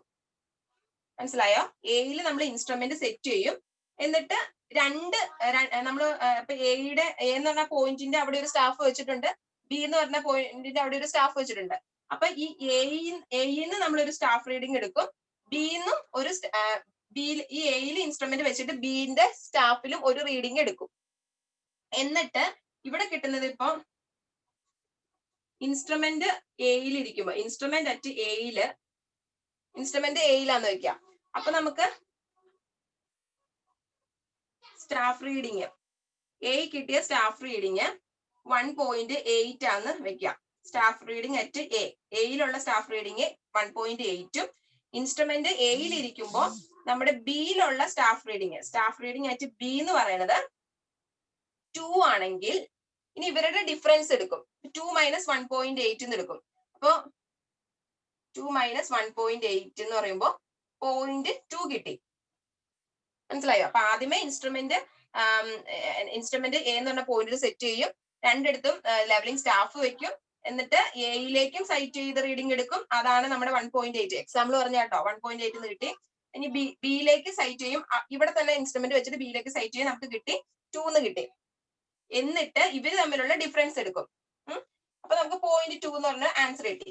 ഇനി നമ്മൾ ഇൻസ്ട്രുമെന്റ് ഷിഫ്റ്റ് ചെയ്ത് കൊണ്ടുപോയി ബിയിൽ വെക്കും. അപ്പൊ ഇൻസ്ട്രുമെന്റ് ബിയിൽ വെക്കുമ്പോ സ്റ്റാഫ് റീഡിംഗ് അറ്റ് എ എന്ന് പറയുന്നത് ഇവിടെ കൊണ്ടുവന്ന ഇൻസ്ട്രുമെന്റ് വെച്ചു, ഇവിടെ നിന്ന് എടുത്തുകൊണ്ട് അവിടെ കൊണ്ടു വെച്ചു. എന്നിട്ട് നമ്മൾ ബിയിലേക്ക് നോക്കും, എയിലേക്ക് വെക്കും. അപ്പൊ നമുക്ക് എയിൽ കിട്ടിയ റീഡിംഗ് എന്ന് പറയുന്നത് 2.2ഉം അറ്റ് ബി എന്ന് പറയുന്നത് ഒരു 2.1 ആന്ന് വെക്കാം. അപ്പൊ നമുക്ക് ഇവര് തമ്മിലുള്ള ഡിഫറൻസ് എന്ന് പറയുന്നത് എന്താണ്? 2.2 - 2.1 എന്ന് പറയുന്നത് 0.1 ഡിഫറൻസ് കിട്ടിയോ? അപ്പൊ നമ്മൾ ബി എന്ന് പറഞ്ഞ പോയിന്റ് കൊണ്ട് ഇൻസ്ട്രുമെന്റ് വെച്ചു, എന്നിട്ട് ബിയിലേക്ക് നോക്കി, എയിലേക്ക് നോക്കി, എന്നിട്ട് അവരുടെ ആ ഡിഫറൻസ് എടുത്തു. 0.1ഉം കിട്ടി, ഇവിടെ 0.2ഉം കിട്ടി. എന്നിട്ട് അപ്പൊ നമുക്ക് കിട്ടിയ ട്രൂ ലെവൽ ഡിഫറൻസ് എന്ന് പറയുന്നത് ഈ ഇവിടെ കിട്ടിയ രണ്ട് ഡിഫറൻസ് ഇല്ലേ, അതിന്റെ സമ്മ് 0.2 പ്ലസ് 0.1 ഡിവൈഡഡ് ബൈ 2 ചെയ്യുമ്പോൾ കിട്ടുന്നത്. ദാറ്റ് മീൻസ് 0.3/2 ചെയ്യുമ്പോൾ കിട്ടുന്ന ആൻസർ ആണ് ട്രൂ ലെവൽ ഡിഫറൻസ് എന്ന് വെച്ചിട്ടുണ്ടെങ്കിൽ. ഈ രണ്ട് പോയിന്റ് തമ്മിലുള്ള ലെവൽ ഡിഫറൻസ് എന്ന് വെച്ചിട്ടുണ്ടെങ്കിൽ 0.3/2 ചെയ്യുന്നതാണ്. അങ്ങനെയാണ് നമ്മൾ ലെവൽ ഡിഫറൻസ് കണ്ടുപിടിക്കുന്നത്. അപ്പൊ ലെവൽ ഡിഫറൻസ് കണ്ടുപിടിക്കാൻ വേണ്ടി യൂസ് ചെയ്യുന്ന ലെവലിംഗ് എന്ന് പറയുന്നത് റെസിപ്രോക്കൽ ലെവലിംഗ് ആണ്. റെസിപ്രോക്കൽ ലെവലിംഗിന്റെ മെയിൻ പോയിന്റ്സ് എന്താണ്? റിവേഴ്സിന്റെ കേസിലാണ് യൂസ് ചെയ്യുന്നത്. ലെവൽ ഡിഫറൻസ് കണ്ടുപിടിക്കാനാണ് യൂസ് ചെയ്യുന്നത്. എങ്ങനെ ചെയ്യുന്നതെന്ന് മനസ്സിലായോ? ആദ്യം ഇൻസ്ട്രുമെന്റ് ഒരെണ്ണത്തിൽ വെച്ചു, അവിടെയും സ്റ്റാഫ് വെച്ചു, അക്കരെയും സ്റ്റാഫ് വെച്ചു, എന്നിട്ട് രണ്ടിലേക്ക് നോക്കി റീഡിംഗ് എടുത്തു, അതിന്റെ ഡിഫറൻസ് കണ്ടുപിടിച്ചു. ഇൻസ്ട്രുമെന്റ് ഷിഫ്റ്റ് ആയിക്കൊണ്ടേ ബിയിൽ വെച്ചു, അവിടെയും സ്റ്റാഫ് വെച്ചു, അവിടെ രണ്ടിടത്ത് സ്റ്റാഫ് ഉണ്ടല്ലോ, എന്നിട്ട് ബിയിലേക്ക് സൈറ്റ് ചെയ്തു, എയിലേക്ക് സൈറ്റ് ചെയ്തു, രണ്ട് റീഡിംഗ് എടുത്തു, അവരുടെ ഡിഫറൻസും കണ്ടു. എന്നിട്ട് പിന്നെ ഈ രണ്ട് ഡിഫറൻസിനെ ആഡ് ചെയ്യുകയാണ് ചെയ്തേക്കുന്നത്. ആഡ് ചെയ്തിട്ട് ഡിവൈഡഡ് ബൈ 2 ചെയ്യുമ്പോൾ കിട്ടുന്നതാണ് ട്രൂ ലെവൽ ഡിഫറൻസ് എന്ന് പറയുന്നത്. അങ്ങനെയാണ് നമ്മൾ ലെവലിംഗ് ചെയ്യുന്നത്. അതങ്ങനെ സിമ്പിൾ ആയിട്ട് ചിലപ്പോൾ ക്വസ്റ്റ്യൻ ആയിട്ടും വരാട്ടോ. അത്രയാണ് റെസിപ്രോക്കൽ ലെവലിംഗിലുള്ളത്. അപ്പൊ നമ്മുടെ ലെവലിംഗിന്റെ ടൈപ്പ് കഴിഞ്ഞു. അപ്പൊ ലെവലിംഗ് എന്തൊക്കെയാ നമ്മൾ പറഞ്ഞത്? ലെവലിംഗ് ടൈപ്പ് ഇൻഡയറക്റ്റ് ലെവലിംഗും ഉണ്ട്, ഡയറക്റ്റ് ലെവലിംഗും ഉണ്ട്. ഇൻഡയറക്റ്റ് ലെവലിംഗിലുള്ളത് trigonometric levelling, barometric levelling, hypsometric levelling. ഓർത്തിരിക്കേണ്ടത് ട്രിഗ്നോമെട്രിക് ലെവലിംഗ് എന്ന് വെച്ചിട്ടുണ്ടെങ്കിൽ വെർട്ടിക്കൽ ആംഗിളിൽ നിന്നും ഹൊറിസോണ്ടൽ ഡിസ്റ്റൻസിൽ നിന്ന് വെർട്ടിക്കൽ ഡിസ്റ്റൻസ് നമ്മൾ ഇൻഡയറക്റ്റ് ആയിട്ട് മെഷർ ചെയ്തെടുക്കുകയാണ്. പിന്നെ ഹിപ്സോമെട്രി എന്ന് വെച്ചിട്ടുണ്ടെങ്കിൽ ബോയിലിംഗ് പോയിന്റ് ഓഫ് വാട്ടറിനെ ബേസ് ചെയ്തിട്ട് നടത്തുന്ന ലെവലിംഗ് ആണ്. അതിന് അറ്റ്മോസ്ഫിയർ പ്രഷറിന്റെ ഡിഫറൻസിന് ബേസ് ചെയ്തിട്ടാണ് നമ്മൾ കണ്ടക്ട് ചെയ്യുന്നതെങ്കിൽ അതിന് നമ്മൾ എന്താ പറയുന്നത്? ബാരോമെട്രിക് ലെവലിംഗ് എന്ന് പറയും. ഡയറക്റ്റ് ലെവലിംഗിൽ ഫസ്റ്റ് വണ് സിമ്പിൾ ലെവലിംഗ് ആയിരുന്നു. സിമ്പിൾ ലെവലിംഗിൽ നമ്മൾ പറഞ്ഞു ഒരു സിംഗിൾ സെറ്റപ്പ് ഓഫ് ഇൻസ്ട്രുമെന്റ് ആണ് ഉണ്ടാവുള്ളൂ. ഏരിയ കുറവായിരിക്കും, സ്മോൾ എക്സ്റ്റെന്റ് ഓഫ് ഏരിയ ആണ് ഉണ്ടാവുള്ളൂ. പിന്നെ ആക്യുറേറ്റ് ആയിരിക്കും. ബാക്ക് സൈറ്റും ഫോർ സൈറ്റും ഓരോന്നും ഉണ്ടാവും. ചില കേസിൽ ഇന്റർമീഡിയറ്റ് സൈറ്റും ഉണ്ടാവും. ഇനി അടുത്ത കേസ് എന്ന് വെച്ചിട്ടുണ്ടെങ്കിൽ നമ്മുടെ കോമ്പൗണ്ടോ ഡിഫറൻഷ്യൽ ലെവലിംഗ് ആയിരുന്നു. ആ ഒരു കേസ് എന്ന് വെച്ചിട്ടുണ്ടെങ്കിൽ പോയിന്റ്സ് ഗേറ്റ് ഡിസ്റ്റൻസിലാണെങ്കിൽ, അല്ലെങ്കിൽ ഇടയ്ക്ക് എന്തെങ്കിലും ഒബ്സ്ട്രക്ഷൻസ് ഉണ്ടെങ്കിൽ, അതുപോലെ തന്നെ രണ്ട് പോയിന്റ് തമ്മിലുള്ള ഡിഫറൻസ് ഓഫ് എലിവേഷൻ എന്ന് പറയുന്നത് ഗ്രേറ്റർ ആയിട്ടുള്ള കേസിൽ, ഈ 3 കേസിലാണ് സാധാരണ നമ്മൾ ഡിഫറൻഷ്യൽ ലെവലിംഗ് അല്ലെങ്കിൽ കോമൺ ലെവലിംഗ് അഡോപ്റ്റ് ചെയ്യാറ്. അതിന്റെ ഒരു സെക്ഷൻ തന്നെയാണ് ഫ്ലൈ ലെവലിംഗ് എന്ന് പറയുന്നത്. പിന്നെ നമ്മൾ ലോഞ്ചിറ്റ്യൂണൽ സെക്ഷനിങ് ഓർ ഒരു പേരും കൂടെ ഉണ്ടായിരുന്നു, പ്രൊഫൈൽ ലെവലിംഗ്. ആ 3 ലെവലിംഗും ഒരു ലെവലിംഗ് തന്നെയാട്ടോ, profile or longitudinal or sectioning. ആ ലെവലിംഗ് നമ്മൾ കണ്ടക്ട് ചെയ്യുന്ന റോഡിന്റെ ഒക്കെ കേസിലാണ്. പിന്നെ എർത്ത് വർക്ക് എക്സ്കവേഷൻ ഒക്കെ കമ്പ്യൂട്ട് ചെയ്യാൻ വേണ്ടി യൂസ് ചെയ്യാറുണ്ട്. Formation line, finished surface line ഒക്കെ ഫോം ചെയ്യാൻ വേണ്ടി നമ്മൾ യൂസ് ചെയ്യാറുണ്ട്. പ്രൊഫൈൽ ലെവലിംഗ് എന്ന് പറയുന്നത് നമ്മൾ ലോഞ്ചിറ്റ്യൂണൽ സെക്ഷന്റെ ഓരോ പോയിന്റ്സിന്റെ ലെവൽ എടുക്കും, എലിവേഷൻ ഡിറ്റർമൈൻ ചെയ്യും. പിന്നെ അടുത്ത ലെവലിംഗ് ആണ് ക്രോസ് സെക്ഷനിങ് ലെവലിംഗ്. അത് നമ്മൾ റോഡിന്റെ കേസിൽ തന്നെയാണ് ചെയ്യുന്നത്. ക്രോസ് സെക്ഷൻസിലെ ഓരോ പോയിന്റ്സിന്റെ എലിവേഷൻ എടുക്കും. ഇനി ലാസ്റ്റ് പറഞ്ഞത് റെസിപ്രോക്കൽ ലെവൽ, റിവേഴ്സിന്റെ കേസിലാണ് യൂസ് ചെയ്യുന്നത്. പിന്നെ ലെവൽ ഡിഫറൻസ്, രണ്ട് പോയിന്റ്സിന്റെ ലെവൽ ഡിഫറൻസ് കണ്ടുപിടിക്കുന്നതിന് നമ്മൾ യൂസ് ചെയ്യുന്നത് റെസിപ്രോക്കൽ ലെവലിംഗ് ആണ്. അതാണ് എൻ്റെ ഏറ്റവും ഇമ്പോർട്ടന്റ് കേട്ടോ. ഇനി നമുക്ക് ലെവലിംഗ് ഇൻസ്ട്രുമെന്റ് ഏതൊക്കെയാണ് ലെവലിംഗ് ഇൻസ്ട്രുമെന്റ്സ് എന്ന് നോക്കാം. ലെവലിംഗ് ഇൻസ്ട്രുമെന്റ്സ് എന്ന് പറഞ്ഞിട്ടുണ്ടെങ്കിൽ നമുക്ക് അറിയാം ഒരു ലെവലും ഉണ്ടാവും, പിന്നെ അതുപോലെ തന്നെ സ്റ്റാഫും ഉണ്ടാവും. അത്രയാണ് ആക്ച്വലി ഇൻസ്ട്രുമെന്റ് ആയിട്ടുള്ളൂ. അപ്പോ ഫസ്റ്റ് വൺ എന്ന് പറഞ്ഞിട്ടുണ്ടെങ്കിൽ ലെവലാണ്. ലെവലാണ് അതിൻ്റെ അകത്തുള്ള മെയിൻ പാർട്ട്. അപ്പൊ ലെവല് തന്നെ ഡിഫറെന്റ് ടൈപ്സ് ഉണ്ട്. അതിൽ ആദ്യത്തെ ലെവൽ എന്ന് പറയുന്നത് ഡംബി ലെവലാണ്.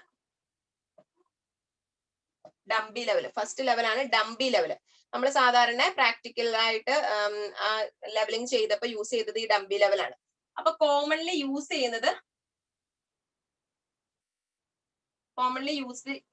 ലെവൽ എന്ന് പറഞ്ഞിട്ടുണ്ടെങ്കിൽ ഡംബി ലെവലാണ്. പിന്നെ അതുപോലെ തന്നെ ഈ ഒരു കേസിൽ ടെലിസ്കോപ്പ് എന്ന് പറയുന്നത് ഫിക്സ്ഡ് ആണ്. ടെലിസ്കോപ്പ് നമുക്ക് റിമൂവ് ചെയ്യാൻ പറ്റില്ല. അത് 1-2 പോയിന്റ്സ് ഉള്ളൂ ഓരോ ലെവലിന്റെ കേസിൽ, അത് പഠിച്ചിരിക്കാം കേട്ടോ. ടെലിസ്കോപ്പ് എന്ന് പറയുന്നത് ഫിക്സ്ഡ് ആണ്. പിന്നെ ലെവലിംഗ് സ്ക്രൂസ് യൂസ് ചെയ്തിട്ടാണ് അവിടെ ലെവലിംഗ് ചെയ്യുന്നത്. ലെവലിംഗ് സ്ക്രൂസ് നമ്മൾ ഡംബി ലെവലൊക്കെ ചെയ്തപ്പോൾ ഓർക്കുന്നില്ലേ, ലെവലിംഗ് ചെയ്ത് നമ്മൾ ലെവലിംഗ് സ്ക്രൂസ് യൂസ് ചെയ്താണ് ലെവലിംഗ് ചെയ്യുന്നത്. അപ്പൊ ഡംബി ലെവൽ എന്ന് വെച്ചിട്ടുണ്ടെങ്കിൽ നമ്മൾ കോമൺലി യൂസ് ചെയ്യുന്നത് ടെലിസ്കോപ്പ് ഫിക്സ്ഡ് ആണ്. അതാണ് ഇമ്പോർട്ടന്റ് പോയിന്റ്. ടെലിസ്കോപ്പ് ഫിക്സ്ഡ് ആണ്, ലെവലിംഗ് സ്ക്രൂസ് യൂസ് ചെയ്തിട്ടാണ് ലെവലിംഗ് ചെയ്യുന്നത്. ഇനി ആ ഇൻസ്ട്രുമെന്റിൽ ലെവൽ ചെയ്യുന്നതാട്ടോ സ്ക്രൂസ് യൂസ് ചെയ്തിട്ട്. അപ്പൊ ഇതെന്ന് പറയുന്നത് ഒരു നോൺ റിവേഴ്സിബിൾ ലെവലാന്ന് പറയാം. Non reversible level, telescope fixed ആയതുകൊണ്ട് തന്നെ നോൺ റിവേഴ്സിബിൾ ലെവലിന്റെ കാറ്റഗറിയിൽ വരുന്നതാണ് നമ്മുടെ ഡംബി ലെവൽ. ഈ 2 പോയിന്റ് ഇമ്പോർട്ടന്റ് ആണ്. ടെലസ്കോപ്പ് ഫിക്സ്ഡ് ആണ്, നോൺ റിവേഴ്സിബിൾ ആണ്. ഇതൊക്കെ നമ്മൾ ബൈഹാർട്ട് ചെയ്യാൻ തന്നെ ചെയ്യണം കേട്ടോ. ഇനി രണ്ടാമത്തെ ലെവലാണ് വൈ ലെവല്. വൈ ലെവലില് ടെലസ്കോപ്പ് ഫിക്സ്ഡ് ആയിരിക്കില്ല. വൈ ലെവല് രണ്ടാമത്തെ ലെവലാണ് വൈ ലെവല്. ടെലസ്കോപ്പ് ഫിക്സ്ഡ് അല്ല, ടെലസ്കോപ്പ് നോട്ട് ഫിക്സ്ഡ്. ഈ ഒരു കേസിൽ ടെലസ്കോപ്പ് ഫിക്സ്ഡ് അല്ല. ഇനി തേർഡ് ലെവലാണ് Cooke's reversible level. Cooke's reversible level. Cooke's reversible level എന്ന് വെച്ചിട്ടുണ്ടെങ്കിൽ ആ പേര് തന്നെയുണ്ട്, അതൊരു റിവേഴ്സിബിൾ ലെവൽ ആണ്. അതുപോലെ തന്നെ ഈ ആദ്യം പറഞ്ഞ 2 ലെവലില്ലേ, ഡംബി ലെവലും വൈ ലെവലും, അതിന്റെ രണ്ടിന്റെയും ഒരു കോമ്പിനേഷൻ ആണ്, അല്ലെങ്കിൽ അതിന്റെ രണ്ടിന്റെ അഡ്വാൻറ്റേജിനെ കമ്പൈൻ ചെയ്ത് നമ്മൾ ഫോം ചെയ്തേക്കുന്ന ലെവലാണ് കുക്സ് റിവേഴ്സിബിൾ ലെവൽ. ഓർത്തിരിക്കുക കേട്ടോ. നമ്മുടെ വൈ ലെവലിന്റെയും ഡംബി ലെവലിന്റെയും അഡ്വാൻറ്റേജസിനെ കമ്പൈൻ ചെയ്തിട്ട് ഫോം ചെയ്തേക്കുന്ന ലെവലാണ് കുക്സ് റിവേഴ്സിബിൾ ലെവൽ. അത് റിവേഴ്സിബിൾ ആണ്. ഇപ്പൊ ടെലസ്കോപ്പ് റിവേഴ്സിബിൾ ആയതുകൊണ്ട് തന്നെ ടെലസ്കോപ്പ് റിമൂവ് ചെയ്യാൻ പറ്റും. Telescope can be removed. First പറഞ്ഞ ലെവൽ ഏതായിരുന്നു? Dumpy level. ഡംബി ലെവലിന്റെ കേസിൽ നമുക്ക് ടെലസ്കോപ്പ് ഫിക്സ്ഡ് ആണ്, നോൺ റിവേഴ്സിബിൾ ലെവലാണ്, അപ്പൊ അത് റിമൂവ് ചെയ്യാൻ പറ്റത്തില്ല. ഇനി രണ്ടാമത്തെ level Y level, telescope fixed അല്ല. ഇനി കുക്സ് റിവേഴ്സിബിൾ ലെവൽ എന്ന് വെച്ചാൽ റിവേഴ്സിബിൾ ആണ്. പിന്നെ ആദ്യം പറഞ്ഞ 2 ലെവലിനെയും കമ്പൈൻ ചെയ്താണ് മെയ്ഡ് ചെയ്തിരിക്കുന്നത്. പിന്നെ ടെലസ്കോപ്പ് റിമൂവ് ചെയ്യാൻ പറ്റും. അപ്പൊ റിവേഴ്സിബിൾ ഉള്ളതിന് ടെലസ്കോപ്പ് റിമൂവ് ചെയ്യാൻ പറ്റും എന്ന് ഓർത്തിരിക്കാം. പിന്നെ നാലാമത്തെ ലെവലാണ് cushions level. Cushions level. Cushions level എന്ന് പറഞ്ഞതും റിവേഴ്സിബിൾ ലെവൽ തന്നെയാണ്. പക്ഷെ ഇവിടെ ടെലസ്കോപ്പിന് ഊരി മാറ്റാൻ പറ്റില്ല. Telescope cannot be removed. Telescope remove ചെയ്യാൻ പറ്റത്തില്ല. റിവേഴ്സിബിൾ ലെവൽ തന്നെയാണെങ്കിലും ടെലസ്കോപ്പ് റിമൂവ് ചെയ്യാൻ പറ്റില്ല. പക്ഷെ ഇത് റിവേഴ്സിബിൾ ആവുന്നത് എങ്ങനെയാന്ന് വെച്ചിട്ടുണ്ടെങ്കിൽ നമ്മുടെ ഐ പീസിനെയും ഒബ്ജക്റ്റീവിനെയും ഇന്റർചേഞ്ച് ചെയ്ത് ഫിക്സ് ചെയ്യാൻ പറ്റും. Object glass and eye piece can be reversed. ഇവരെ തമ്മിൽ ഇന്റർചേഞ്ച് ചെയ്യാൻ പറ്റും. ഇവരെ മാറ്റാൻ പറ്റും. ഒബ്ജക്ട് ഗ്ലാസിനെ ഊരി എടുത്ത് അപ്പുറത്ത് കൊണ്ടിടാം, ഐ പീസിനെ ഇപ്പുറത്ത് കൊണ്ടിടാം, അങ്ങനെ മാറ്റാൻ പറ്റും. അതുകൊണ്ടാണ് ഇത് റിവേഴ്സിബിളിൽ വരുന്നത്. അപ്പൊ നമുക്ക് റിവേഴ്സ് ലെവൽ എടുക്കണമെങ്കിൽ അങ്ങനെയാണ് ചെയ്യുന്നത്. നമുക്ക് ഒബ്ജക്ട് ഗ്ലാസിനെ ഐ പീസിനെ ഇന്റർചേഞ്ച് ചെയ്തിട്ടാണ് ചെയ്യുന്നത് കുഷ്യൻസ് ലെവലില്. അടുത്ത ലെവലാണ് ടിൽറ്റിംഗ് ലെവല്.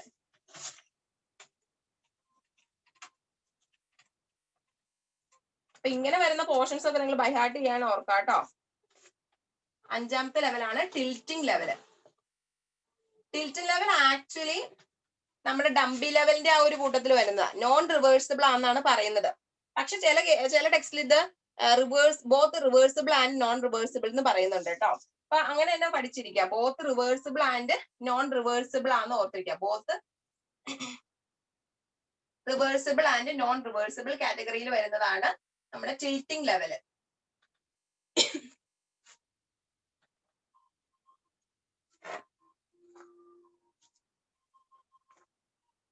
ആക്യുറേറ്റ് വർക്കിന് യൂസ് ചെയ്യുന്നത് ഈ ഒരു ലെവലാണ്. ആക്യുറേറ്റ് വർക്ക്സ്, പ്രിസൈസ് ലെവലിംഗ്, നമ്മൾ കുറച്ചു മുമ്പ് കണ്ടായിരുന്നു പ്രിസൈസ് ഓർ ലോഞ്ചിറ്റ്യൂണൽ ലെവലിംഗ്. അപ്പൊ പ്രിസൈസ് ലെവലിംഗിനാണ് ഈ ഒരു ലെവലിംഗ് യൂസ് ചെയ്യുന്നത്. ടിൽറ്റിംഗ് ലെവലിന്റെ ആ ഒരു പേരിൽ തന്നെ അറിയാം, നമ്മുടെ ടെലസ്കോപ്പിന്റെ ആക്സിസ് നമുക്ക് ടിൽറ്റ് ചെയ്യാൻ പറ്റും. നമ്മുടെ ടെലസ്കോപ്പിന്റെ ആക്സിസ് ഹൊറിസോണ്ടലിന്റെ അബൌട്ട് ആയിട്ട് ടിൽറ്റ് ചെയ്യാൻ പറ്റും.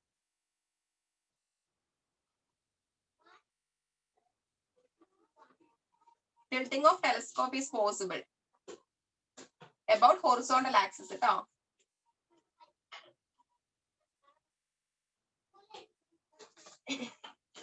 പിന്നെ നെക്സ്റ്റ് ലെവൽ ആണ് ഓട്ടോമാറ്റിക് ലെവൽ.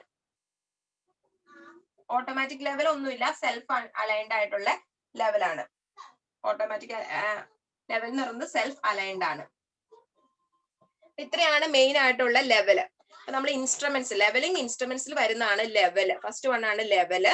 ലെവലില് ഡംബി ലെവല് നമ്മൾ കോമൺലി യൂസ് ചെയ്യുന്നത് ഡംബി ലെവലാണ്. അത് റിവേഴ്സിബിൾ ആണ്. പിന്നെ എന്താ പോയിന്റ് പറഞ്ഞത്? പിന്നെ ടെലസ്കോപ്പ് റിവേഴ്സിബിൾ ആണ്. റിവേഴ്സിബിൾ അല്ല, നോൺ റിവേഴ്സിബിൾ ആണ്. ടെലസ്കോപ്പ് ഫിക്സ്ഡ് ആണ്. പിന്നെ ലെവലിംഗ് ചെയ്യുന്നത് സ്ക്രൂസ്, ലെവലിംഗ് സ്ക്രൂസ് യൂസ് ചെയ്തിട്ടാണ് ആ ഒരു ഇൻസ്ട്രുമെന്റ് ലെവൽ ചെയ്യുന്നത്. രണ്ടാമത്തെ ലെവല് വൈ ലെവൽ, അതിനകത്ത് ടെലസ്കോപ്പ് ഫിക്സ്ഡ് അല്ല. അപ്പൊ നോൺ റിവേഴ്സിബിൾ ആയിട്ടുള്ള നമ്മൾ മെയിൻ ആയിട്ട് പറഞ്ഞത് ഡംബി ലെവൽ മാത്രം കേട്ടോ, ബാക്കി എല്ലാം റിവേഴ്സിബിൾ ആണ്. അപ്പൊ ടെലസ്കോപ്പ് ഫിക്സ്ഡ് അല്ല ഏതില്, വൈ ലെവലില്. ഇനി ഈ പറയുന്ന വൈ ലെവലിന്റെയും ഡംബി ലെവലിന്റെയും അഡ്വാൻറ്റേജസിന്റെ കോമ്പിനേഷൻ ആണ് അടുത്ത ലെവലിൽ വരുന്നത് കുക്സോ റിവേഴ്സിബിൾ ലെവല്. അത് റിവേഴ്സിബിൾ ആണ്, ടെലസ്കോപ്പ് റിമൂവ് ചെയ്യാൻ പറ്റും. പിന്നെ കുഷ്യൻസ് ലെവൽ എന്ന് വെച്ചിട്ടുണ്ടെങ്കിൽ അതും റിവേഴ്സിബിൾ ആണ്, പക്ഷെ നമുക്ക് ടെലസ്കോപ്പ് ഊരി മാറ്റാൻ പറ്റില്ല, ഐപീസിനും ഒബ്ജക്ട് ഗ്ലാസും തമ്മിൽ ഇന്റർചേഞ്ച് ചെയ്താണ് വെക്കുന്നത്. ഇനി ടിൽറ്റിംഗ് ലെവൽ എന്ന് വെച്ചിട്ടുണ്ടെങ്കിൽ ഏറ്റവും ആക്യുറേറ്റ് വർക്ക്സിന് വേണ്ടി നമ്മൾ യൂസ് ചെയ്യുന്നതാണ്, പ്രിസൈസ് ലെവലിങ്ങിനൊക്കെ വേണ്ടി. ടിൽറ്റിംഗ് ലെവൽ എന്ന് വെച്ചിട്ടുണ്ടെങ്കിൽ നമ്മുടെ ഹൊറിസോണ്ടൽ ആക്സിസിന് അബൌട്ട് ആയിട്ട് ടിൽറ്റ് ചെയ്യാൻ പറ്റും ടിൽറ്റിംഗ് ലെവൽ. അത് റിവേഴ്സിബിളും നോൺ റിവേഴ്സിബിൾ ആയിട്ടുള്ള ഒരു കാറ്റഗറിയിലാണ് വരുന്നത്. പിന്നെ ഓട്ടോമാറ്റിക് ലെവൽ എന്ന് വെച്ചിട്ടുണ്ടെങ്കിൽ സെൽഫ് അലൈൻഡ് ലെവലിനെയാണ് നമ്മൾ ഓട്ടോമാറ്റിക് ലെവൽ എന്ന് പറയുന്നത്. ഇനി രണ്ടാമത്തെ ഒരു ഇൻസ്ട്രുമെന്റ് ആണ് ലെവലിംഗ് സ്റ്റാഫ്. ലെവലിംഗ് സ്റ്റാഫിൽ നിന്ന് ക്വസ്റ്റ്യൻ ചോദിക്കാറുണ്ട്, എപ്പോഴും റിപ്പീറ്റഡ് ആയിട്ട് ചോദിക്കുന്ന ക്വസ്റ്റ്യൻ നിങ്ങൾക്ക് എല്ലാവർക്കും അറിയാലോ, അതിന്റെ ലീസ്റ്റ് കൗണ്ട്. ലെവലിംഗ് സ്റ്റാഫ്, അപ്പോ ലെവലിംഗ് സ്റ്റാഫിൽ നിന്ന് എപ്പോഴും ചോദിക്കുന്ന ക്വസ്റ്റ്യൻ ആണ് least count of levelling staff 0.005 metre or 5 mm. അപ്പൊ യൂണിറ്റ് ഓർത്തിരിക്കുക കേട്ടോ, 0.005 മീറ്റർ ആണ്, mm പറയുകയാണെങ്കിൽ 5 mm. അതാണ് നമ്മുടെ ലെവലിംഗ് സ്റ്റാഫിന്റെ ലീസ്റ്റ് കൗണ്ട്. സാധാരണ least count of levelling staff എന്നാണ് ചോദിക്കാറ്. ഇനി ലെവലിംഗ് സ്റ്റാഫിൽ ഒരു കുറച്ച് കാറ്റഗറീസ് ഉണ്ട്. അപ്പൊ ഇത് ഏതിന്റെ ലീസ്റ്റ് കൗണ്ട് ആണെന്ന് അതിനകത്ത് സ്പെസിഫൈ ചെയ്ത് പറയുന്നുണ്ട് കേട്ടോ. അപ്പൊ ലെവലിംഗ് സ്റ്റാഫിനെ ആക്ച്വലി രണ്ടായിട്ട് ആണ് ക്ലാസിഫൈ ചെയ്യുന്നത്, self reading levelling staff, self reading levelling staff. ഇപ്പൊ സെൽഫ് റീഡിംഗ് ലെവലിംഗ് സ്റ്റാഫ് എന്ന് വെച്ചിട്ടുണ്ടെങ്കിൽ നമ്മൾ ആ മെഷർമെന്റ് എടുക്കുന്ന ആള് തന്നെ, മെഷർമെന്റ് എടുക്കുന്ന മീൻസ് സൈറ്റ് ചെയ്യുന്ന ആള് തന്നെ അവിടെ സ്റ്റാഫ് റീഡ് ചെയ്യുവാണ്. അതുകൊണ്ടാണ് സെൽഫ് റീഡിംഗ് ലെവലിംഗ് സ്റ്റാഫ് എന്ന് പറയുന്നത്. നമ്മളെ സൈറ്റ് ചെയ്യുന്ന ആള് തന്നെ റീഡ് ചെയ്യുന്നു, വേറെ സ്റ്റാഫ് ഹോൾഡ് ചെയ്തേക്കുന്ന ആളൊന്നും അല്ല. നമ്മൾ ഏത് പേഴ്സൺ ആണോ ആ ഇൻസ്ട്രുമെന്റിലൂടെ നമ്മുടെ ആ ഒരു സ്റ്റാഫിനെ സൈറ്റ് ചെയ്യുന്നത്, ആ ഒരു പേഴ്സൺ തന്നെയാണ് അവിടെ റീഡിങ് എടുക്കുന്നത്. അതുകൊണ്ടാണ് സെൽഫ് റീഡിംഗ് ലെവലിംഗ് സ്റ്റാഫ് എന്ന് പറയുന്നത്. ഈ സെൽഫ് റീഡിംഗ് ലെവലിംഗ് സ്റ്റാഫിന്റെ ലീസ്റ്റ് കൗണ്ട് ആണ് ആക്ച്വലി 0.005 മീറ്റർ എന്ന് പറയുന്നത്. അത് ഒരിക്കലും സെൽഫ് റീഡിംഗ് ഒന്നോ രണ്ടോ ക്വസ്റ്റ്യൻ പേപ്പറിൽ മാത്രമല്ല സെൽഫ് റീഡിംഗ് ലെവലിംഗ് സ്റ്റാഫിന്റെ ലീസ്റ്റ് കൗണ്ട് എന്ന് പറഞ്ഞ് ചോദിച്ചിട്ടുള്ളൂ, അല്ലെങ്കിൽ ലെവലിംഗ് സ്റ്റാഫിന്റെ ലീസ്റ്റ് കൗണ്ട് എന്ന് പറഞ്ഞാൽ ചോദിക്കാറ് കേട്ടോ. ഇനി ഈ self reading levelling staff 3 type ഉണ്ട്.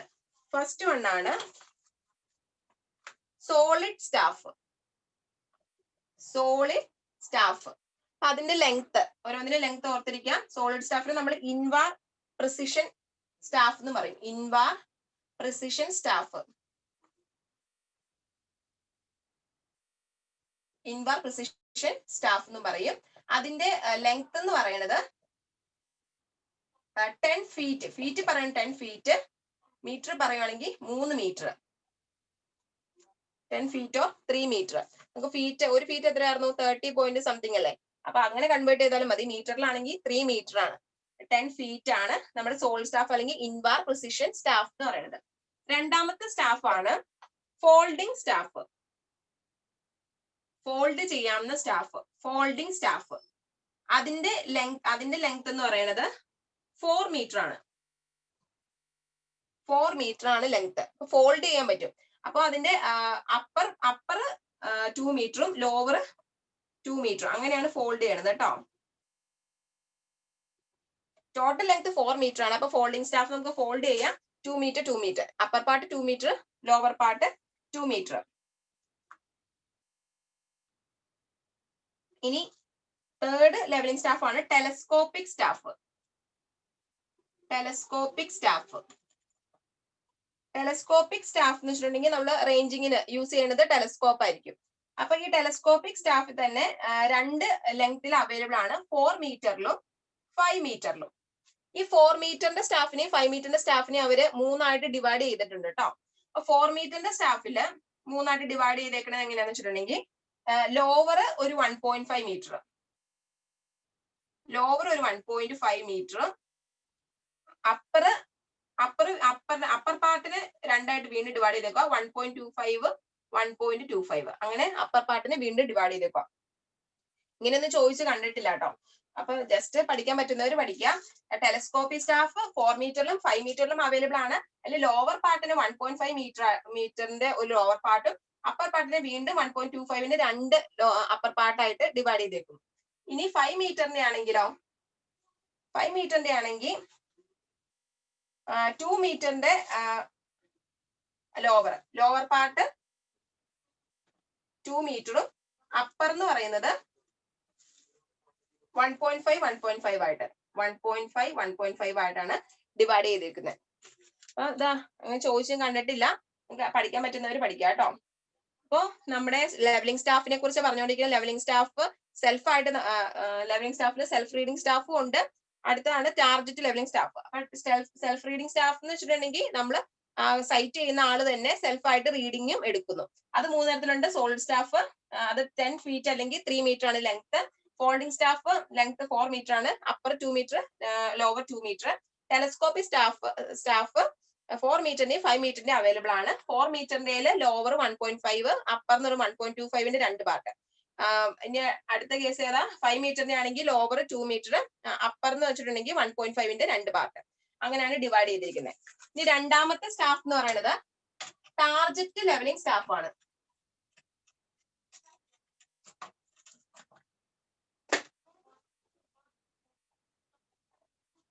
ടാർജറ്റ് ലെവലിംഗ് സ്റ്റാഫ് ഇവിടെ നമ്മുടെ ലീസ്റ്റ് കൗണ്ട് ഫീറ്റിലാണ് പറയുന്നത്. 0.001 ഫീറ്റ് ആണ് ലീസ്റ്റ് കൗണ്ട് എന്ന് പറയുന്നത്.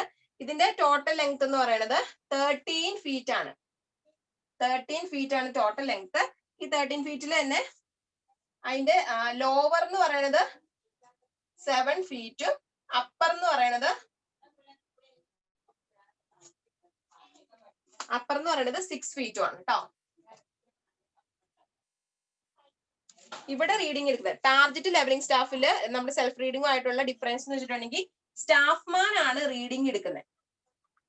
സ്റ്റാഫ് ഹോൾഡ് ചെയ്തേക്കുന്ന ആളാണ് ഇവിടെ റീഡിംഗ് എടുക്കുന്നത് കേട്ടോ. ഇതാണ് ഇവിടെ ഓർത്തിരിക്കുക. സ്റ്റാഫ്മാൻ റീഡിംഗ് എടുക്കുന്നത് ടാർജറ്റ് ലെവലിംഗ് സ്റ്റാഫ് ആണ്. ലീസ്റ്റ് കൗണ്ട് 0.001 ഫീറ്റ് ആണ്. Length total length 13 feet. അത് ലോവർ ആയിട്ട് 7 ഫീറ്റും അപ്പർ 6 ഫീറ്റും ആയിട്ട് ഡിവൈഡ് ചെയ്തിരിക്കുന്നു.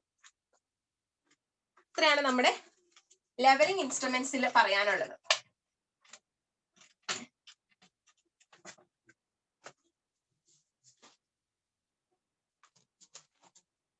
നമ്മൾ ലെവലിംഗ് ഇൻസ്ട്രുമെന്റ്സിൽ ലെവലും കണ്ടു, ലെവലിംഗ് സ്റ്റാഫും കണ്ടു. അത് രണ്ടുമാണ് മെയിൻ ആയിട്ട് പറയാനുള്ളത്.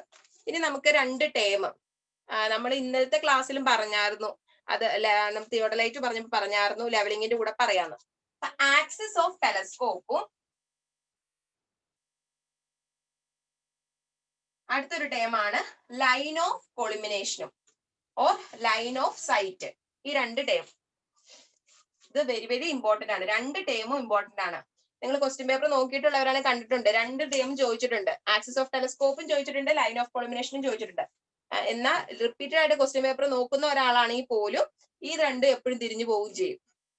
അപ്പോ ഇത് പ്രത്യേകം നോട്ട് ചെയ്ത് പഠിക്കണം കേട്ടോ. ആക്സിസ് ഓഫ് ടെലസ്കോപ്പ് എന്ന് പറഞ്ഞിട്ടുണ്ടെങ്കിൽ രണ്ടും ഒരു ഇമാജിനറി ലൈൻ ആണ്. അപ്പൊ എന്തിനൊക്കെയാണ് കണക്ട് ചെയ്യേണ്ടതെന്നാണ് പഠിക്കേണ്ടത്. ആക്സിസ് ഓഫ് ടെലസ്കോപ്പ് നമ്മുടെ ഒബ്ജക്റ്റ് ഗ്ലാസിനെയും ഐ പീസിനെയും കണക്ട് ചെയ്യുന്നു.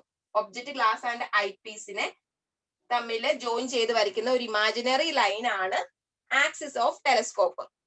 ഇനി ലൈൻ ഓഫ് കൊളിമിനേഷൻ ചോദിക്കുമ്പോൾ ഇത് തന്നെ ഒബ്ജക്റ്റ് ഗ്ലാസും അല്ലെങ്കിൽ object glass and cross hair ഓർത്തിരിക്കുക കേട്ടോ. ഇവിടെ ഒബ്ജക്റ്റ് ഗ്ലാസും ഐ പീസിനെ തമ്മിൽ കണക്ട് ചെയ്യുന്ന ഒരു ഇമാജിനറി ലൈൻ ആണ് ആക്സിസ് ഓഫ് ടെലസ്കോപ്പ്. ടെലസ്കോപ്പിന്റെ ആക്സിസ് എന്ന് പറയുന്നത്. ഇനി ലൈൻ ഓഫ് കൊളിമിനേഷൻ ആണ് ചോദിക്കുന്നതെങ്കിൽ ഒബ്ജക്റ്റ് ഗ്ലാസിന്റെ സെന്ററും അതുപോലെ തന്നെ optical centre of the objective അല്ലെങ്കിൽ ഒപ്റ്റിക്കൽ സെന്റർ ഓഫ് ഒബ്ജക്റ്റ് ഗ്ലാസും ക്രോസ് ഹെയറും തമ്മിൽ കണക്ട് ചെയ്യുന്ന ഒരു ഇമാജിനറി ലൈൻ ആണ് ലൈൻ ഓഫ് കൊളിമിനേഷൻ. അതിപ്പോ ഈ ക്രോസ് ഹെയർ ഉള്ളത് ഏതാന്ന് ഓർത്ത് പഠിച്ചു മതി നമ്മുടെ ലൈൻ ഓഫ് കൊളിമിനേഷനില്ല. അത് മാറിപ്പോകാതെ പഠിക്കണം കേട്ടോ. എപ്പോഴും ചോദിക്കും ആക്സിസ് ഓഫ് ടെലസ്കോപ്പും ലൈൻ ഓഫ് കൊളിമിനേഷൻ ചോദിക്കും, നമുക്ക് മാറിപ്പോകും.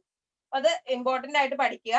അപ്പൊ line joining the intersection of cross hair and object glass and ആണ് നമ്മുടെ ലൈൻ ഓഫ് കൊളിമിനേഷൻ.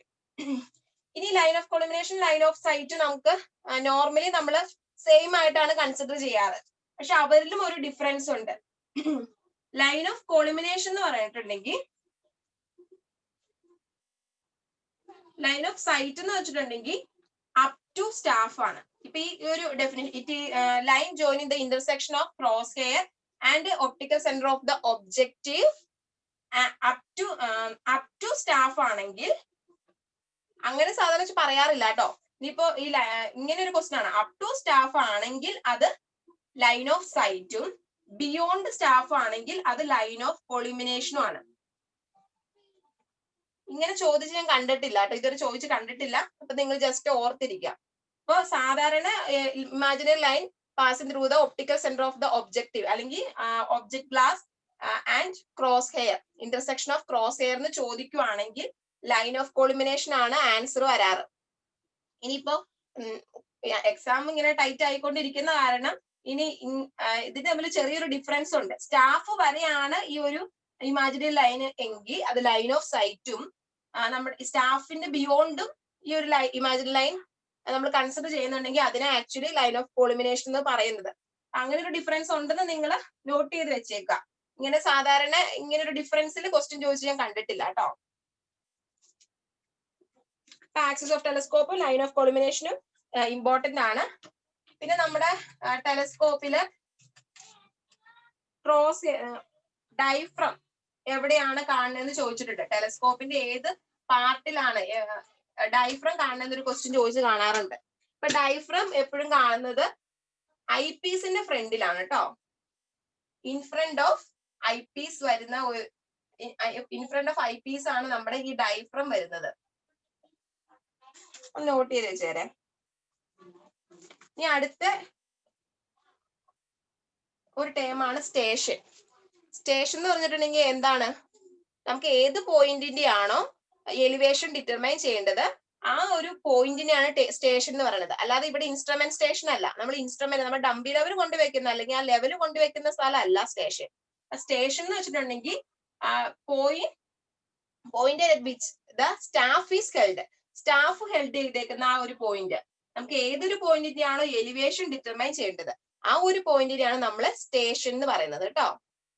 അപ്പൊ സ്റ്റേഷൻ എന്ന് പറയുമ്പോൾ പെട്ടെന്ന് ഒരു ഇൻസ്ട്രുമെന്റ് സ്റ്റേഷൻ ആയിട്ടല്ലേ നമ്മൾ എടുക്കുന്നത്. അപ്പൊ നമ്മുടെ ഇൻസ്ട്രുമെന്റ് ഏതാണ് ലെവൽ. അപ്പൊ ലെവൽ വെച്ചേക്കുന്ന ഡംബി ലെവലോ ടിൽറ്റിംഗ് ലെവലോ ഒന്നും വെച്ചേക്കുന്ന ആ ഒരു സ്റ്റേഷൻ അല്ല ഇവിടെ ഉദ്ദേശിക്കുന്നത്. നമ്മുടെ സ്റ്റേഷൻ ലെവലിംഗ് നമ്മുടെ സ്റ്റേഷൻ എന്ന് പറയുന്നത് ആ സ്റ്റാഫ് ഹെൽഡ് ചെയ്തേക്കുന്ന പോയിന്റ് അല്ലെങ്കിൽ ഇൻസ്ട്രുമെന്റ് സ്റ്റേഷൻ എന്ന് പറഞ്ഞ് ചോദിക്കുവാണെങ്കിലാണ് ഏതൊരു സർവേയിങ്ങിലാണെങ്കിലും ആ ഇൻസ്ട്രുമെന്റ് കീപ്പ് ചെയ്തേക്കണ പോയിന്റ് എന്ന് പറയുന്നത്. അല്ലെങ്കിൽ നമുക്ക് ഏതൊരു പോയിന്റിനെയാണ് ഡിറ്റർമൈൻ ചെയ്യേണ്ടത് അല്ലെങ്കിൽ ഈ ഒരു കേസിൽ ഏതൊരു പോയിന്റിനെയാണോ എലിവേഷൻ ഡിറ്റർമൈൻ ചെയ്യേണ്ടത് അതിനെയാണ് നമ്മൾ സ്റ്റേഷൻ എന്ന് പറയുന്നത്. അവിടെയാണ് നമ്മൾ കൊണ്ട് സ്റ്റാഫ് വെക്കുന്നത്. അപ്പൊ അതിനെയാണ് സ്റ്റേഷൻ എന്ന് പറയുന്നത്.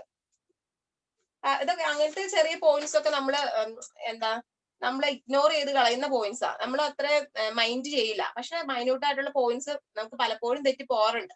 ജസ്റ്റ് അങ്ങനെ ഓർത്തിരിക്കുക കേട്ടോ. ഇനി നമ്മുടെ ലെവലിംഗ് പ്രൊസീജിയറിൽ വരുന്ന 2-3 ടേം. നമ്മുടെ ലെവലിംഗ് പ്രൊസീജിയറിലെ ഫസ്റ്റ് ടേം ആണ് ബാക്ക് സൈറ്റ്. ബാക്ക് സൈറ്റ് ഈ പറയുന്ന 3 പഠിക്കുക കേട്ടോ.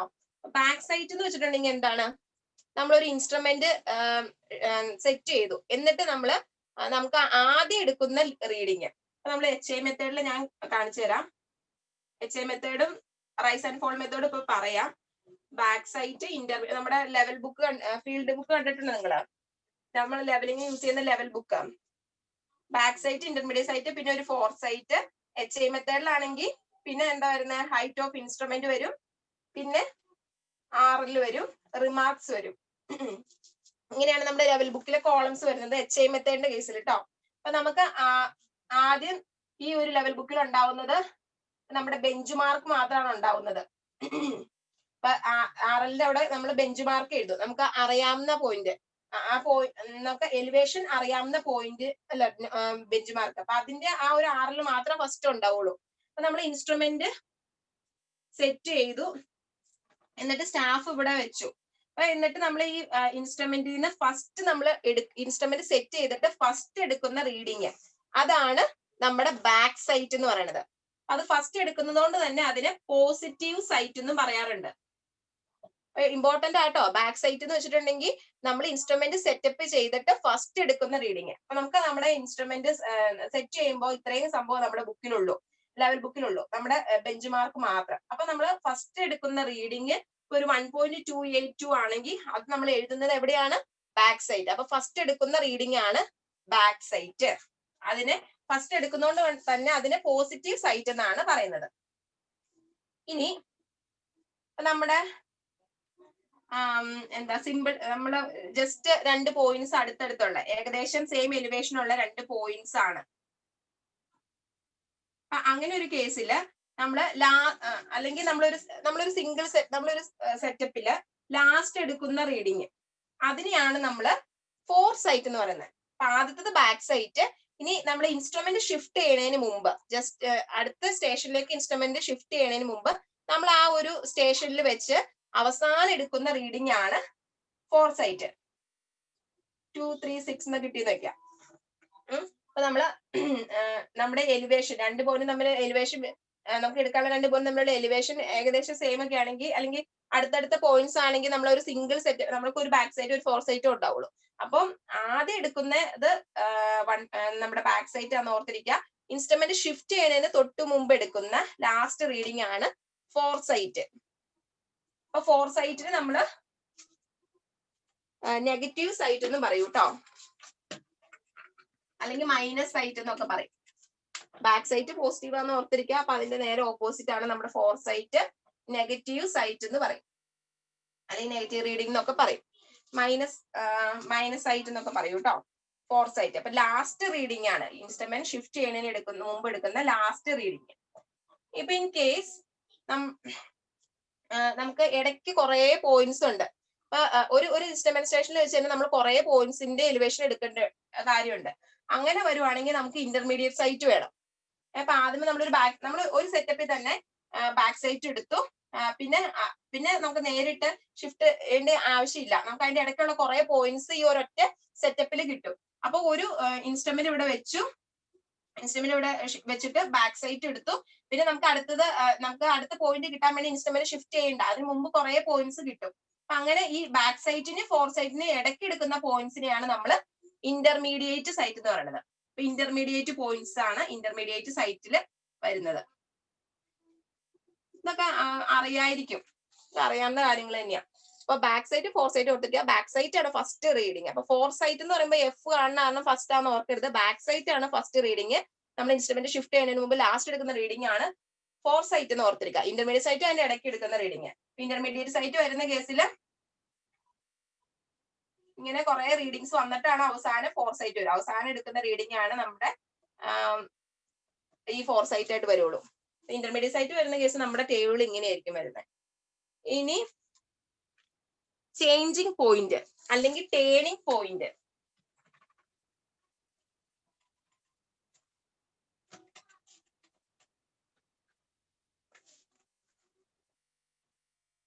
ചേഞ്ചിങ് പോയിന്റും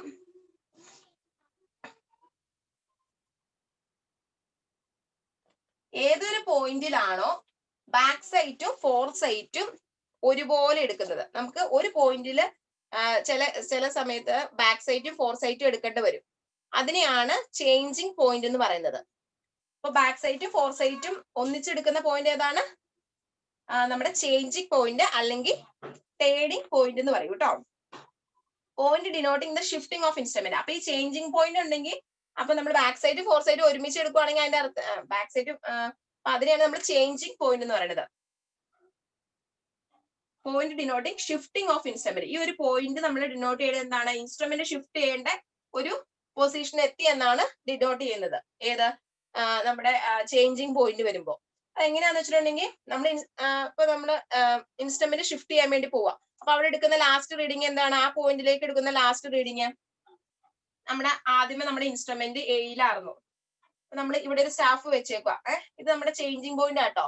അപ്പൊ ഈ ഇൻസ്ട്രുമെന്റ് ഇവിടെ നമ്മുടെ സ്റ്റാഫ്.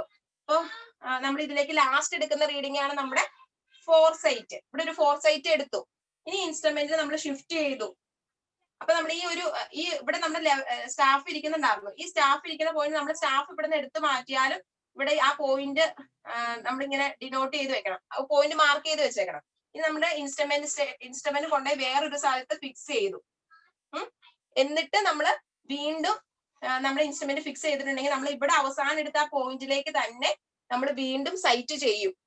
അപ്പൊ ഇൻസ്ട്രുമെന്റ് ഷിഫ്റ്റ് ചെയ്തിട്ട് ആദ്യം പോയിന്റ് സൈറ്റ് ഏതാന്ന് നമ്മൾ പറഞ്ഞത്? Back site. ഇവിടെ ഒരു ബാക്ക് സൈറ്റ് എടുത്തു. അപ്പൊ ഈ ഒരു പോയിന്റിലേക്ക് ഫോർ സൈറ്റും എടുക്കും ബാക്ക് സൈറ്റ് എടുക്കും. അങ്ങനെ ഫോർ സൈറ്റും ബാക്ക് സൈറ്റും ഒരുമിച്ച് എടുക്കുന്ന ആ ഒരു പോയിന്റിനെയാണ് എന്തെന്ന് പറയുന്നത്? ടേണിംഗ് പോയിന്റ് അല്ലെങ്കിൽ ചേഞ്ചിങ് പോയിന്റ് എന്ന് പറയുന്നത്. അപ്പൊ അതുകൊണ്ട് തന്നെയാണ് നമ്മൾ പറഞ്ഞത് അത് ഇൻസ്ട്രുമെന്റ് ഷിഫ്റ്റിംഗ് ചെയ്യുന്ന ആ ഒരു ഇൻസ്ട്രുമെന്റ് ഷിഫ്റ്റ് ചെയ്യാറായിന്ന് നമുക്കൊരു ഇൻഡിക്കേഷൻ തരുമല്ലോ ഇവിടെ. അത് ഓർത്തിരിക്കുക കേട്ടോ. ഫോർ സൈറ്റും ബാക്ക് സൈറ്റും ഒരുമിച്ച് എടുക്കുന്നത് എങ്ങനെയാന്ന് നിങ്ങൾക്ക് മനസ്സിലായല്ലോ. നമ്മുടെ ഇൻസ്ട്രുമെന്റ് ഇവിടെ ആയിരുന്നിരുന്നത്. അപ്പൊ അവസാനം ആ ഇൻസ്ട്രുമെന്റ് ഇവിടുന്ന് അടുത്ത പോയി നമുക്ക് ലൊക്കേറ്റ് ചെയ്യാൻ പറ്റില്ല. അപ്പൊ ഇൻസ്ട്രുമെന്റ് എടുത്ത് മാറ്റിയേ പറ്റുള്ളൂ. അപ്പൊ നമ്മൾ അവസാനം ആ സ്റ്റാഫിലേക്ക് എടുത്ത റീഡിങ് അതാണ് നമ്മുടെ ഫോർ സൈറ്റ്. അപ്പൊ ഫോർ സൈറ്റ് എടുത്തു. ഇനി ഇൻസ്ട്രുമെന്റ് ഷിഫ്റ്റ് ചെയ്ത് കൊണ്ടേ ഇനി അവസാനം നമ്മൾ ആ എടുത്ത ആ പോയിന്റിലേക്ക് തന്നെയാണ് നമ്മൾ ആ ഇൻസ്ട്രുമെന്റ് ഷിഫ്റ്റ് ചെയ്തിട്ട് ആദ്യം റീഡിങ് എടുക്കണേ. അപ്പൊ അവിടെ എടുക്കുന്നത് എന്താ? ഒരു ഇൻസ്ട്രുമെന്റ് സെറ്റപ്പ് ചെയ്തിട്ട് ആദ്യം എടുക്കുന്ന റീഡിംഗ് ആണ് ബാക്ക് സൈറ്റ്. അപ്പൊ ഫോർ സൈറ്റും ബാക്ക് സൈറ്റും ഒരുപോലെ ഒന്നിച്ചെടുത്ത ആ പോയിന്റിനെയാണ് ചേഞ്ചിങ് പോയിന്റ് അല്ലെങ്കിൽ ടേണിംഗ് പോയിന്റ് എന്ന് പറയുന്നത്. മനസ്സിലായി എന്ന് വിചാരിക്കുന്നു. അപ്പൊ ലെവലിംഗ് പ്രൊസീജിയറിലെ 4 പേരുകൾ. ബാക്ക് സൈറ്റ് 4 ടേംസ് ആണ്. Back sight, fore sight, intermediate sight, changing point അല്ലെങ്കിൽ ടേണിംഗ് പോയിന്റ്. എപ്പോഴും ചോദിക്കാറുള്ളതാണ് ബാക്ക് സൈറ്റും ഫോർ സൈറ്റും ഒന്നിച്ചെടുക്കുന്ന ആ പോയിന്റിന്റെ പേര്. അത് ചേഞ്ചിങ് പോയിന്റ് അല്ലെങ്കിൽ ടേണിംഗ് പോയിന്റ് ആണ്. ഇനി അടുത്തതാണ് 2 മെത്തേഡ് ഉണ്ട്. നമ്മുടെ ലെവലിംഗിൽ 2 മെത്തേഡ് ഉള്ളത് HI മെത്തേഡും റൈസ് ആൻഡ് ഫോൾ മെത്തേഡും. HI മെത്തേഡും റൈസ് ആൻഡ് ഫോൾ മെത്തേഡും. അതിന്റെ ഫീച്ചേഴ്സ് ഓർത്തിരിക്കുക കേട്ടോ. HI മെത്തേഡ് എന്ന് വെച്ചിട്ടുണ്ടെങ്കിൽ ലെസ് ആക്യുറസി കുറവാണ് ഈ HI മെത്തേഡിൽ. പക്ഷെ നമുക്ക് പെട്ടെന്ന് ചെയ്ത് കഴിയാൻ പറ്റും HI method as compared to rise and fall method. Comparatively easy മെത്തേഡാന്ന് പറയാം. ഈസി ആണ് നമ്മുടെ HI മെത്തേഡ് എന്ന് പറയുന്നത്. പക്ഷെ ആക്യുറസി കുറവാണ്, ലെസ് ആക്യുറേറ്റ് ആണ്. അതുപോലെ തന്നെ എന്താ പറയുക, HI മെത്തേഡ് എന്ന് വെച്ചിട്ടുണ്ടെങ്കിൽ നമുക്ക് എല്ലാ നമ്മുടെ ബാക്ക് സൈറ്റിലും ഫോർ സൈറ്റിലും മാത്രമാണ് അവിടെ ചെക്ക് പ്രൊവൈഡ് ചെയ്യുള്ളൂ. അപ്പൊ ഇന്റർമീഡിയറ്റ് സൈറ്റിന്റെ കേസിൽ ചെക്ക് പ്രൊവൈഡ് ചെയ്യുന്നില്ല. അതുകൊണ്ടാണ് അത് ആക്യുറസി കുറവാന്ന് പറയുന്നത്. Intermediate sight check not provided.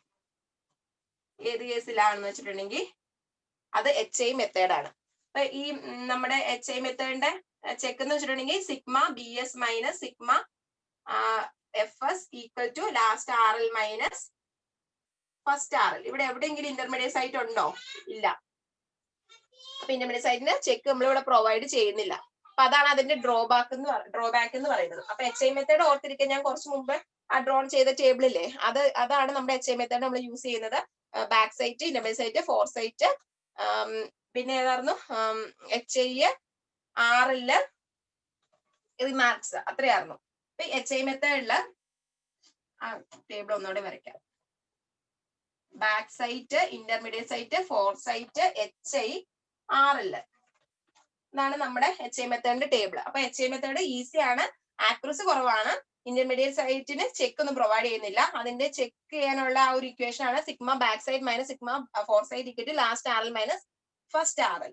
അപ്പൊ ഈ ഒരു കേസിൽ എങ്ങനെ ചെയ്യുന്ന വെച്ചിട്ടുണ്ടെങ്കിൽ ഞാൻ പറഞ്ഞു, നമുക്ക് ആദ്യം ബെഞ്ച് മാർക്ക് ഉണ്ട്. നമ്മൾ ആദ്യം എടുത്ത റീഡിങ് 1.2 കിട്ടി. അപ്പൊ ഈ RL പ്ലസ് ബാക്ക് സൈറ്റ് ആണ് നമുക്ക് ഇവിടെ നമ്മുടെ ഇൻസ്ട്രുമെന്റിന്റെ ഹൈറ്റ് കിട്ടും. 100 പ്ലസ് 1.2 എന്ന് പറയുമ്പോൾ 101.2. ഇതാണ് നമ്മുടെ ഹൈറ്റ് ഓഫ് ഇൻസ്ട്രുമെന്റ് ആണ് HI എന്ന് പറയുന്നത്. അപ്പൊ HI മെത്തേഡ് എന്ന് വെച്ചാൽ ഹൈറ്റ് ഓഫ് ഇൻസ്ട്രുമെന്റ് മെത്തേഡ് അല്ലെങ്കിൽ ഹൈറ്റ് ഓഫ് കൊളിമിനേഷൻ മെത്തേഡ് എന്നാണ് അതിന്റെ പേര് കേട്ടോ. അപ്പൊ നമുക്ക് ഇതാണ് ഇക്വേഷൻ ഇങ്ങനെ പഠിച്ചിരിക്കുക. RL എന്ന് വെച്ചാൽ നമുക്ക് ആദ്യം അറിയാവുന്ന നമ്മുടെ bench mark RL plus back sight equal to നമുക്ക് എന്താ കിട്ടുന്നത്? ഹൈറ്റ് ഓഫ് ഇൻസ്ട്രുമെന്റ് കിട്ടും. ഇനി നമുക്ക് ഹൈറ്റ് ഓഫ് ഇൻസ്ട്രുമെന്റിൽ നിന്ന് അടുത്ത റീഡിങ്, ഇപ്പൊ നമുക്ക് ഒരൊറ്റ ഷിഫ്റ്റിങ്ങില് ഒരു ബാക്ക് സൈറ്റ് ഒരു ഫോർ സൈറ്റ് ഉണ്ടെങ്കിൽ ഇവിടെ നമുക്ക് കിട്ടി 1.1 ആണെങ്കിൽ ഈ HIന്ന് ഇപ്പൊ ഇവിടെ ഇന്റർമീഡിയറ്റ് സൈറ്റ് ആയിരുന്നു ഇന്റർമീഡിയറ്റ് സൈറ്റ്, അല്ലെങ്കിൽ ഫോർ സൈറ്റ് ആണെങ്കിൽ ഫോർ സൈറ്റ്. ഈ HIന്ന് ഈ ഫോർ സൈറ്റോ ഇന്റർമീഡിയറ്റ് സൈറ്റോ മൈനസ് ചെയ്യുമ്പോൾ നമുക്ക് അടുത്ത RL കിട്ടും. മനസ്സിലായോ? 101.2 മൈനസ് ഈ HI എന്താണ് കുറയ്ക്കേണ്ടത്? 1.1 കുറയ്ക്കുമ്പോ 2 - 1 1 100.1 എന്നുള്ളത് നമുക്ക് കിട്ടുന്നത് RL ആണ് കിട്ടുന്നത്, അടുത്ത RL. എന്നിട്ട് നമ്മളപ്പോ ഫോർസൈറ്റ് എന്ന് വെച്ചാൽ ഇൻസ്ട്രുമെന്റ് ഷിഫ്റ്റ് ചെയ്തു. അപ്പൊ അടുത്ത സ്റ്റേഷനിൽ കൊണ്ടുപോയി വെക്കുമ്പോൾ അടുത്ത ബാക്ക് സൈറ്റ് കിട്ടും, അടുത്ത ബാക്ക് സൈറ്റും ഈ RL കൂടെ കൂട്ടുമ്പോൾ അടുത്ത HI കിട്ടും, പിന്നെ ആ HI എന്നാണ് കുറച്ച് വരുന്നത്. ഈ രണ്ട് ഇക്വേഷൻ ആണ് നമുക്ക് മെയിൻ ആയിട്ടുള്ളത്. നമ്മുടെ HI മെത്തേഡിൽ നമ്മൾ അറിഞ്ഞിരിക്കേണ്ടത്. സിമ്പിൾ ആയിട്ടുള്ള പ്രോബ്ലം ചോദിച്ചാൽ ഇങ്ങനെ ചോദിക്കുള്ളൂ. അപ്പൊ അടുത്ത ഇക്വേഷൻ എന്ന് പറഞ്ഞാൽ ഏതാണ്? HI മൈനസ് ഏത് സൈറ്റോ, intermediate site or foresight gives RL.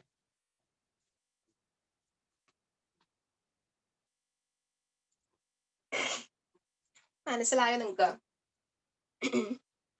First method ആണ് HI മെത്തേഡ്. ഇതൊക്കെ മനസ്സിലായല്ലോ. കമ്പാരിറ്റീവ്ലി ഈസി ആണ്, ലെസ് ആക്യുറേറ്റ് ആണ്.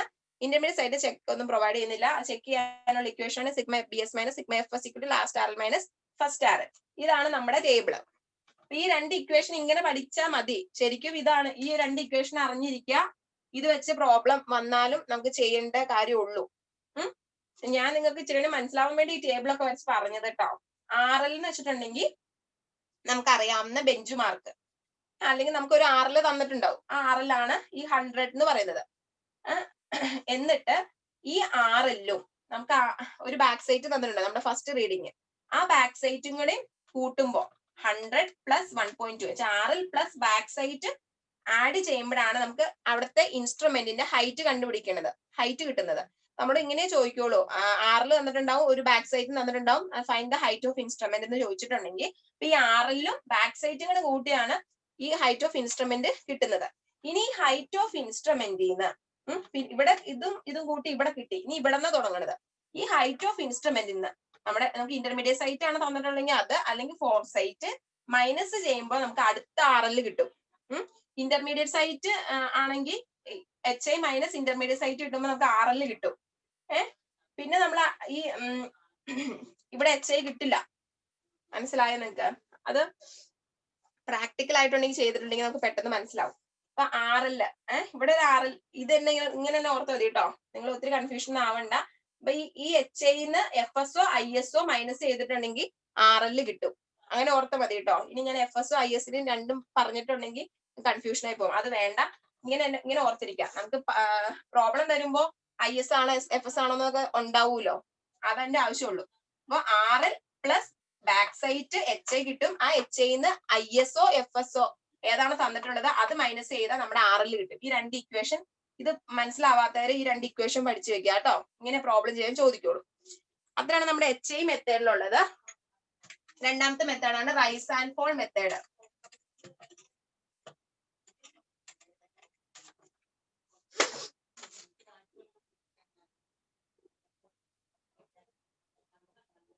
റൈസ് ആൻഡ് ഫോൾ മെത്തേഡ്, രണ്ടാമത്തെ method rise and fall method.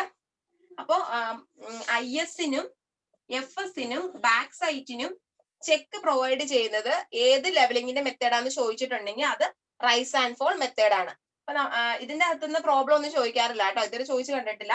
അപ്പൊ ഇതിന്റെ അകത്ത് ആ ടേബിൾ തന്നെ ഹൈറ്റ് ഓഫ് HI മെത്തേഡിലാണ് ഹൈറ്റ് ഓഫ് HI എന്നുള്ള ആ കോളം ഉള്ളൂ. അവിടെ HI എന്ന് പറഞ്ഞ കോളത്തിന് പകരം സിഗ്മ റൈസും ഫോളും ആണ് ഈ ഒരു ടേബിളില്. Back sight, intermediate sight, foresight, rise. ഇവിടെ HI ഇല്ലല്ലോ, ഇത് HI മെത്തേഡ് അല്ല. റൈസ്, ഫോള്, RL ഇങ്ങനെയാണ് നമ്മുടെ കോളം വരുന്നത്. ഇവിടുത്തെ ചെക്ക് എന്ന് പറയുന്നത് sigma BS minus sigma FS equal to sigma rise minus sigma fall. Sigma rise minus sigma fall. അപ്പൊ ഈ സിഗ്മ റൈസ് മൈനസ് സിഗ്മ ഫോളിൽ നമ്മുടെ ഇന്റർമീഡിയറ്റ് സൈറ്റും ഉൾപ്പെടും. എന്നാലാണ് നമുക്ക് ഇവിടെ റൈസ് ഇന്റർമീഡിയറ്റ് സൈറ്റും കൂടെ ഉൾപ്പെടുത്തിയാണ് റൈസും ഫോളും കണ്ടുപിടിക്കുന്നത്. അപ്പൊ ഇന്റർമീഡിയറ്റ് സൈറ്റും ഉൾപ്പെടും. അതുകൊണ്ടാണ് ഈ ഒരു കേസിൽ ഇന്റർമീഡിയറ്റ് സൈറ്റിനും കൂടി ചെക്ക് പ്രൊവൈഡ് ചെയ്യുന്നുണ്ടെന്ന് പറയുന്നത്. Equal to last RL minus first RL. അത്രയാണ് നമ്മുടെ റൈസ് ആൻഡ് ഫോൾ മെത്തേഡിൽ പറയാനുള്ളൂ കേട്ടോ. അപ്പൊ റൈസ് ആൻഡ് ഫോൾ മെത്തേഡാണ് കൂടുതൽ ആക്യുറേറ്റ്, പക്ഷെ ടൈം കൺസ്യൂമിങ് ആണ്. കുറച്ച് ടൈം അധികം വേണം. റൈസും ഫോളൊക്കെ എടുത്ത് വരുമ്പോഴത്തേക്ക് ടൈം കൂടുതൽ വേണം.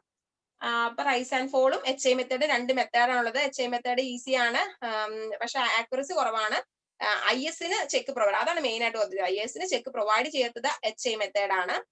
പിന്നെ ആ 2 ഇക്വേഷൻ ഓർത്തിരിക്കുക. റൈസ് ആൻഡ് ഫോൾ മെത്തേഡ് എന്ന് വെച്ചാൽ 3 സൈറ്റിനും ചെക്ക് പ്രൊവൈഡ് ചെയ്യുന്നുണ്ട്. പിന്നെ അതിന്റെ ആ ഒരു ഇക്വേഷൻ ഈ റൈസ് മൈനസ് ഫോളിൽ നിന്നാണ് നമുക്ക് IS-ന്റെ ചെക്കും കിട്ടുന്നത്. ഇനി ഇങ്ങനെയാണ് നമ്മുടെ ടേബിൾ വരുന്നത്. അതിന്റെ പ്രോബ്ലം ഒന്നും ചോദിക്കാറില്ല കേട്ടോ.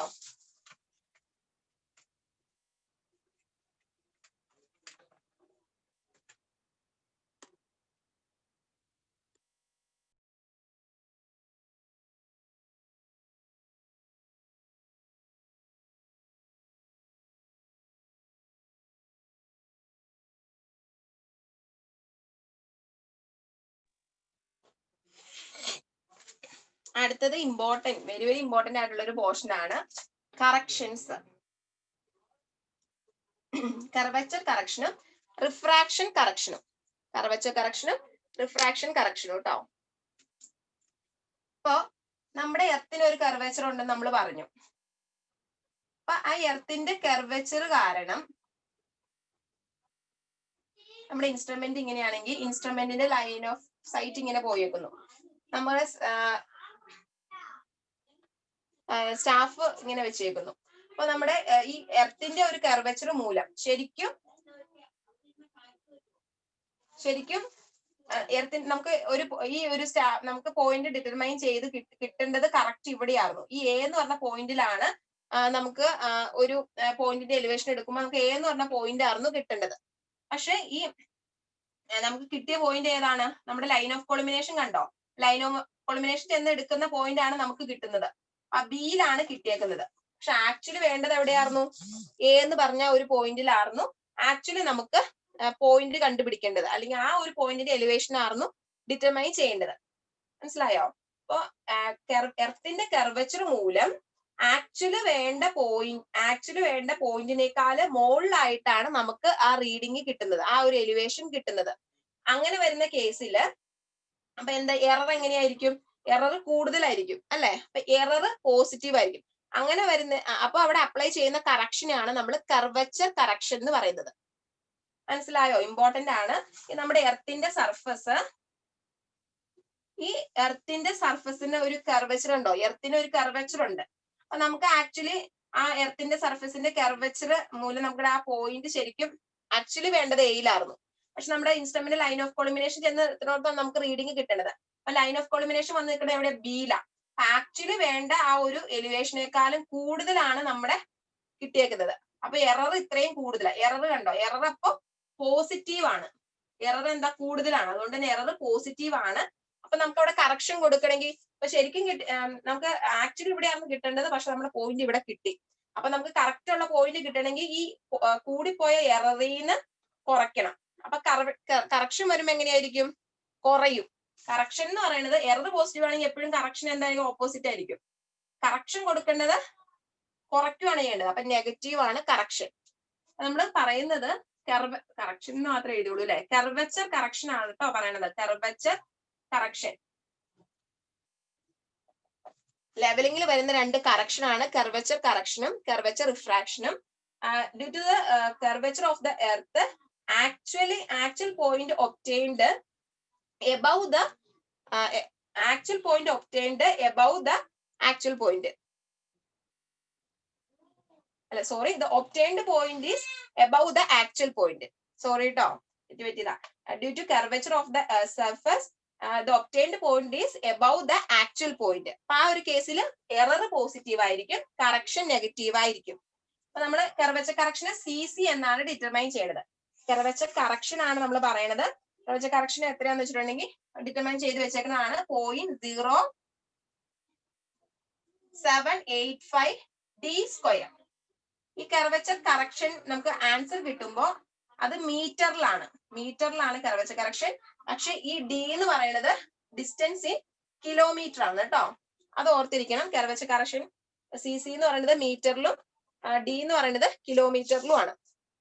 അപ്പൊ ആക്ച്വലി ഒബ്റ്റെയിൻ ചെയ്യേണ്ട കാലം മേളിലാണ് നമ്മുടെ ഒബ്റ്റെയിൻഡ് പോയിന്റെങ്കിൽ എറർ പോസിറ്റീവ് ആയിരിക്കും, കറക്ഷൻ നെഗറ്റീവ് ആയിരിക്കും. നമ്മൾ കർവേച്ചർ കറക്ഷന്റെ ഇക്വേഷൻ ഇമ്പോർട്ടന്റ് ആണ്, ഇക്വേഷൻ ചോദിക്കാറുണ്ട്. -0.0785 d സ്ക്വയർ, d കിലോമീറ്ററിലും സി സി മീറ്ററിലും ആണ്. പ്രോബ്ലം ചിലപ്പോൾ ചെയ്യാൻ ചോദിക്കും. ഈ ഇക്വേഷൻ ഇമ്പോർട്ടന്റ് ആണ്. ഈ കൺസെപ്റ്റ് എന്താണെന്ന് മനസ്സിലാക്കിയിരിക്കുക കേട്ടോ. ഇനി റിഫ്രാക്ഷൻ കറക്ഷൻ. റിഫ്രാക്ഷൻ കറക്ഷൻ നിങ്ങൾ ഇതിന് നേരെ ഓപ്പോസിറ്റ് ആണെന്ന് പഠിച്ചിരിക്കുക. റിഫ്രാക്ഷൻ മൂലം നമ്മുടെ റേസ് ബെൻഡ് ചെയ്യുന്ന കാരണമാണ് റിഫ്രാക്ഷൻ കറക്ഷൻ വരുന്നത്. അപ്പൊ അതിന്റെ അകത്ത് നിങ്ങൾ ഇതിന് നേരെ ഓപ്പോസിറ്റ് ആണെന്ന് ഓർത്തിരിക്കുക. Refraction correction.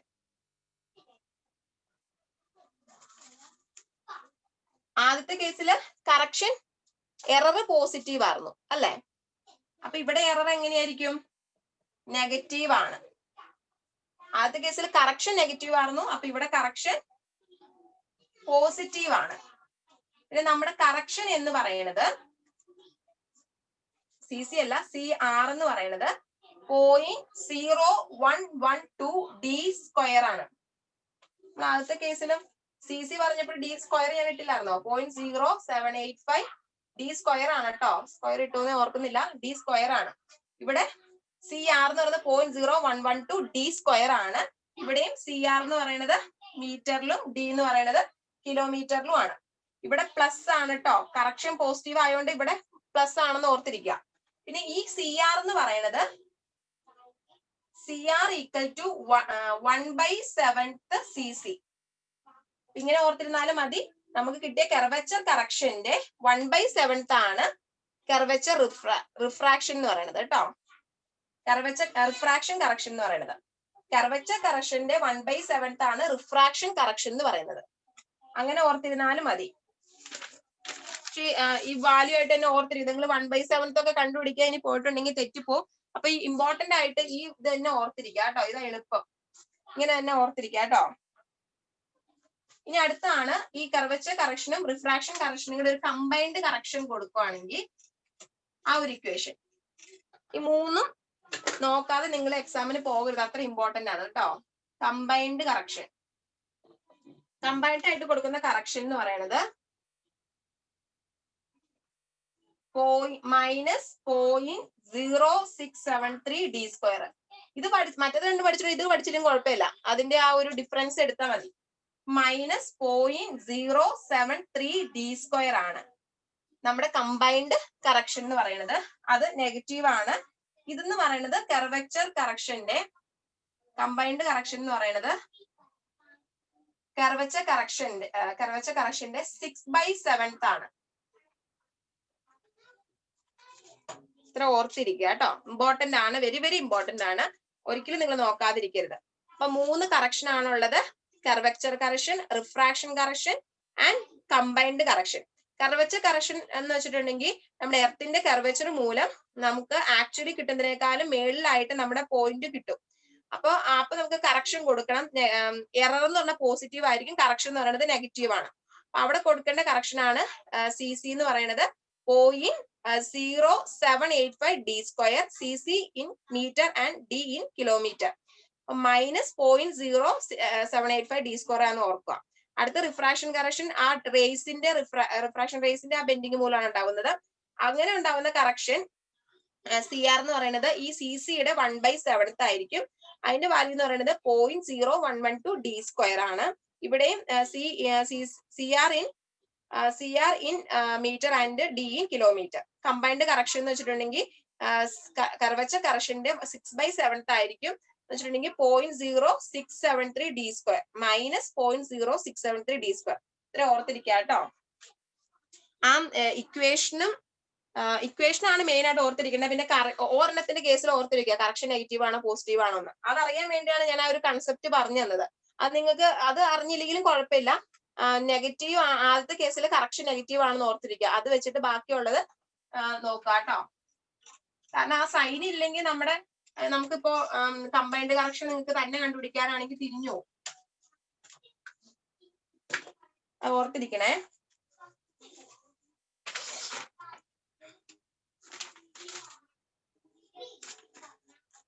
ഇനി സെൻസിറ്റിവിറ്റി ഓഫ് ബബിൾ. നമ്മുടെ ബബിൾ ട്യൂബിന്റെ സെൻസിറ്റിവിറ്റി.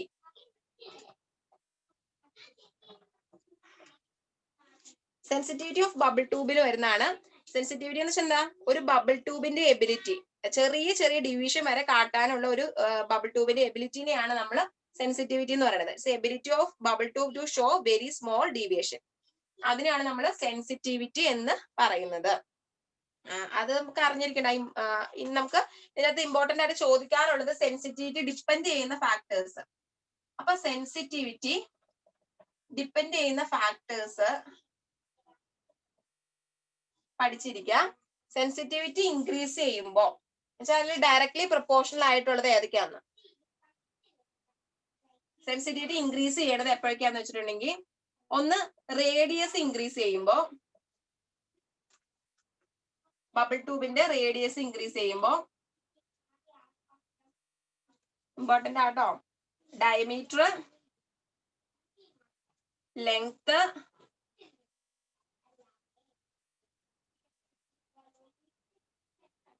റഫ്നെസ്, വിസ്കോസിറ്റി,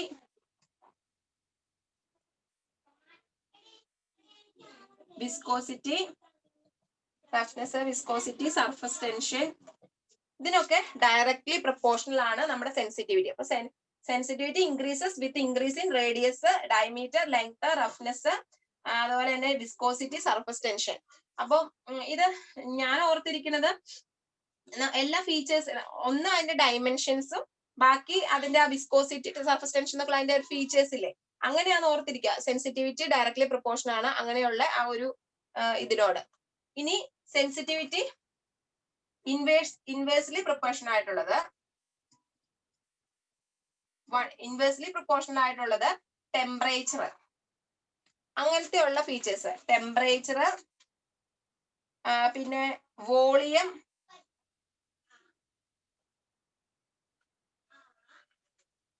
ടെമ്പറേച്ചറും വോളിയം മാത്രമേ ഉള്ളൂ കേട്ടോ. when temperature increases volume, volume ഇതിലില്ല, ടെമ്പറേച്ചറിനോട് സെൻസിറ്റിവിറ്റി ഇൻവേഴ്സ്ലി പ്രൊപ്പോർഷണൽ ആണ്. വോളിയം ഇതുപോലെ തന്നെ ഒരു ഡയമെൻഷൻ അല്ലേ, അപ്പൊ വോളിയം ഈ ഒരു കേസിലാണ് വരുന്നത് കേട്ടോ. വോളിയം ഡയറക്ട്ലി പ്രൊപ്പോർഷണൽ ആണ്. അപ്പൊ മനസ്സിലായി കാണുമെന്ന് വിചാരിക്കുന്നു. സെൻസിറ്റീവ് എന്ന് വെച്ചിട്ടുണ്ടെങ്കിൽ ആ ബബിൾ ട്യൂബിന്റെ ചെറിയ ഡിവിഷൻ വരുമ്പോഴത്തേക്കും ആ ബബിൾ ട്യൂബ് കാണിക്കുന്ന അതിന്റെ ആ ഡീവിയേഷൻ എക്സ്പ്രസ് ചെയ്യാനുള്ള അതിന്റെ ഒരു എബിലിറ്റിക്കാണ് സെൻസിറ്റിവിറ്റി എന്ന് പറയുന്നത്. അത് അത്രമാത്രം സെൻസിറ്റീവ് എന്ന് പറയില്ലേ, അങ്ങനെ. സെൻസിറ്റിവിറ്റി ഡിപ്പെൻഡ് ചെയ്യുന്ന ഫാക്ടേഴ്സ്, അത് ഡയറക്ട്ലി പ്രൊപ്പോർഷണൽ ആയിട്ടുള്ളത് റേഡിയസ്, ഡയമീറ്റർ, ലെങ്ത്, വോളിയം, അവിടെ എല്ലാം ഡയമെൻഷൻ. പിന്നെ റഫ്നെസ്, വിസ്കോസിറ്റി, സർഫസ് ടെൻഷൻ, ആ പ്രോപ്പർട്ടീസിനോട് ഡയറക്ട്ലി പ്രൊപ്പോർഷണൽ ആണ്. ടെമ്പറേച്ചറിനോട് ഇൻവേഴ്സ്ലി പ്രൊപ്പോർഷണൽ ആണ്.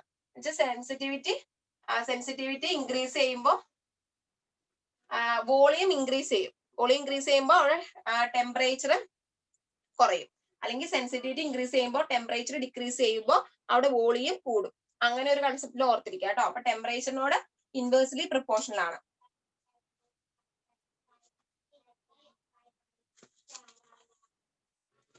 ഇനി സെൻസിറ്റിവിറ്റിനെ ഡെസിഗ്നേറ്റ് ചെയ്യുന്നത് റേഡിയസ് വെച്ചിട്ടും അതിന്റെ ആംഗിൾ വെച്ചിട്ടുമാണ് കേട്ടോ. ആംഗിൾ മീൻസ് ആ ഒരു ഇത്രയും അതിന്റെ ആ ഒരു ഡീവിയേഷൻ വന്നു എന്ന് ആ ഒരു ആംഗിളിൽ നമ്മൾ എക്സ്പ്രസ് ചെയ്യുന്നത്. അപ്പൊ സെൻസിറ്റിവിറ്റി ഡെസിഗ്നേറ്റ് ചെയ്യുന്നത് അത് ഇമ്പോർട്ടന്റ് ആണ്. ഡെസിഗ്നേറ്റഡ് ബൈ റേഡിയസ്, അതുപോലെ തന്നെ ആംഗിൾ, ഇത് രണ്ട് ഫാക്ടേഴ്സിനെ വെച്ചിട്ടാണ് അത് ഡെസിഗ്നേറ്റ് ചെയ്യണത്. അപ്പൊ ഡെസിഗ്നേറ്റ് ചെയ്യണത് ഈ റേഡിയസ് നമ്മൾ അതിന്റെ ഒരു റേഞ്ച് പറയുവാണെങ്കിൽ 10 to 30 മീറ്റർ, 30 മീറ്റർ അല്ല 300 മീറ്റർ ആണ് നമ്മൾ ആ ഒരു റേഞ്ച് പറയുന്നത്, റേഡിയസിന്റെ റേഞ്ച് പറയുന്നത്. ആംഗിൾ എന്ന് പറയുന്നത് ഒരു ഡിവിഷൻ, നമ്മുടെ ബബിൾ ട്യൂബിന്റെ ഒരു ഡിവിഷൻ എന്ന് പറയുന്നത് 2 mm ആണ്. ലീസ്റ്റ് കൗണ്ട് 2 mm ആണ്. അതല്ലെങ്കിൽ സെക്കൻഡ് പറയുകയാണെങ്കിൽ 8 സെക്കൻഡ് ടു 45 സെക്കൻഡ് എന്ന് പറയാം. അപ്പൊ ഡെസിഗ്നേറ്റ് ചെയ്യുന്നത് റേഡിയസും ആംഗിളും വെച്ചിട്ടാണ് ഓർത്തിരിക്കുക കേട്ടോ.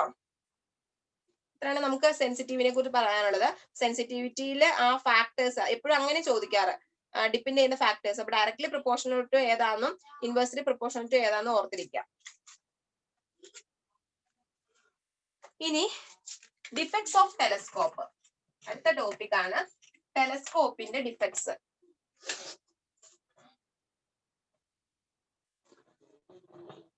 മെയിൻ ആയിട്ട് രണ്ട് ഡിഫക്ട്സ് ആണ് പറയാനുള്ളത്. സ്പെറിക്കൽ അബ്രേഷനും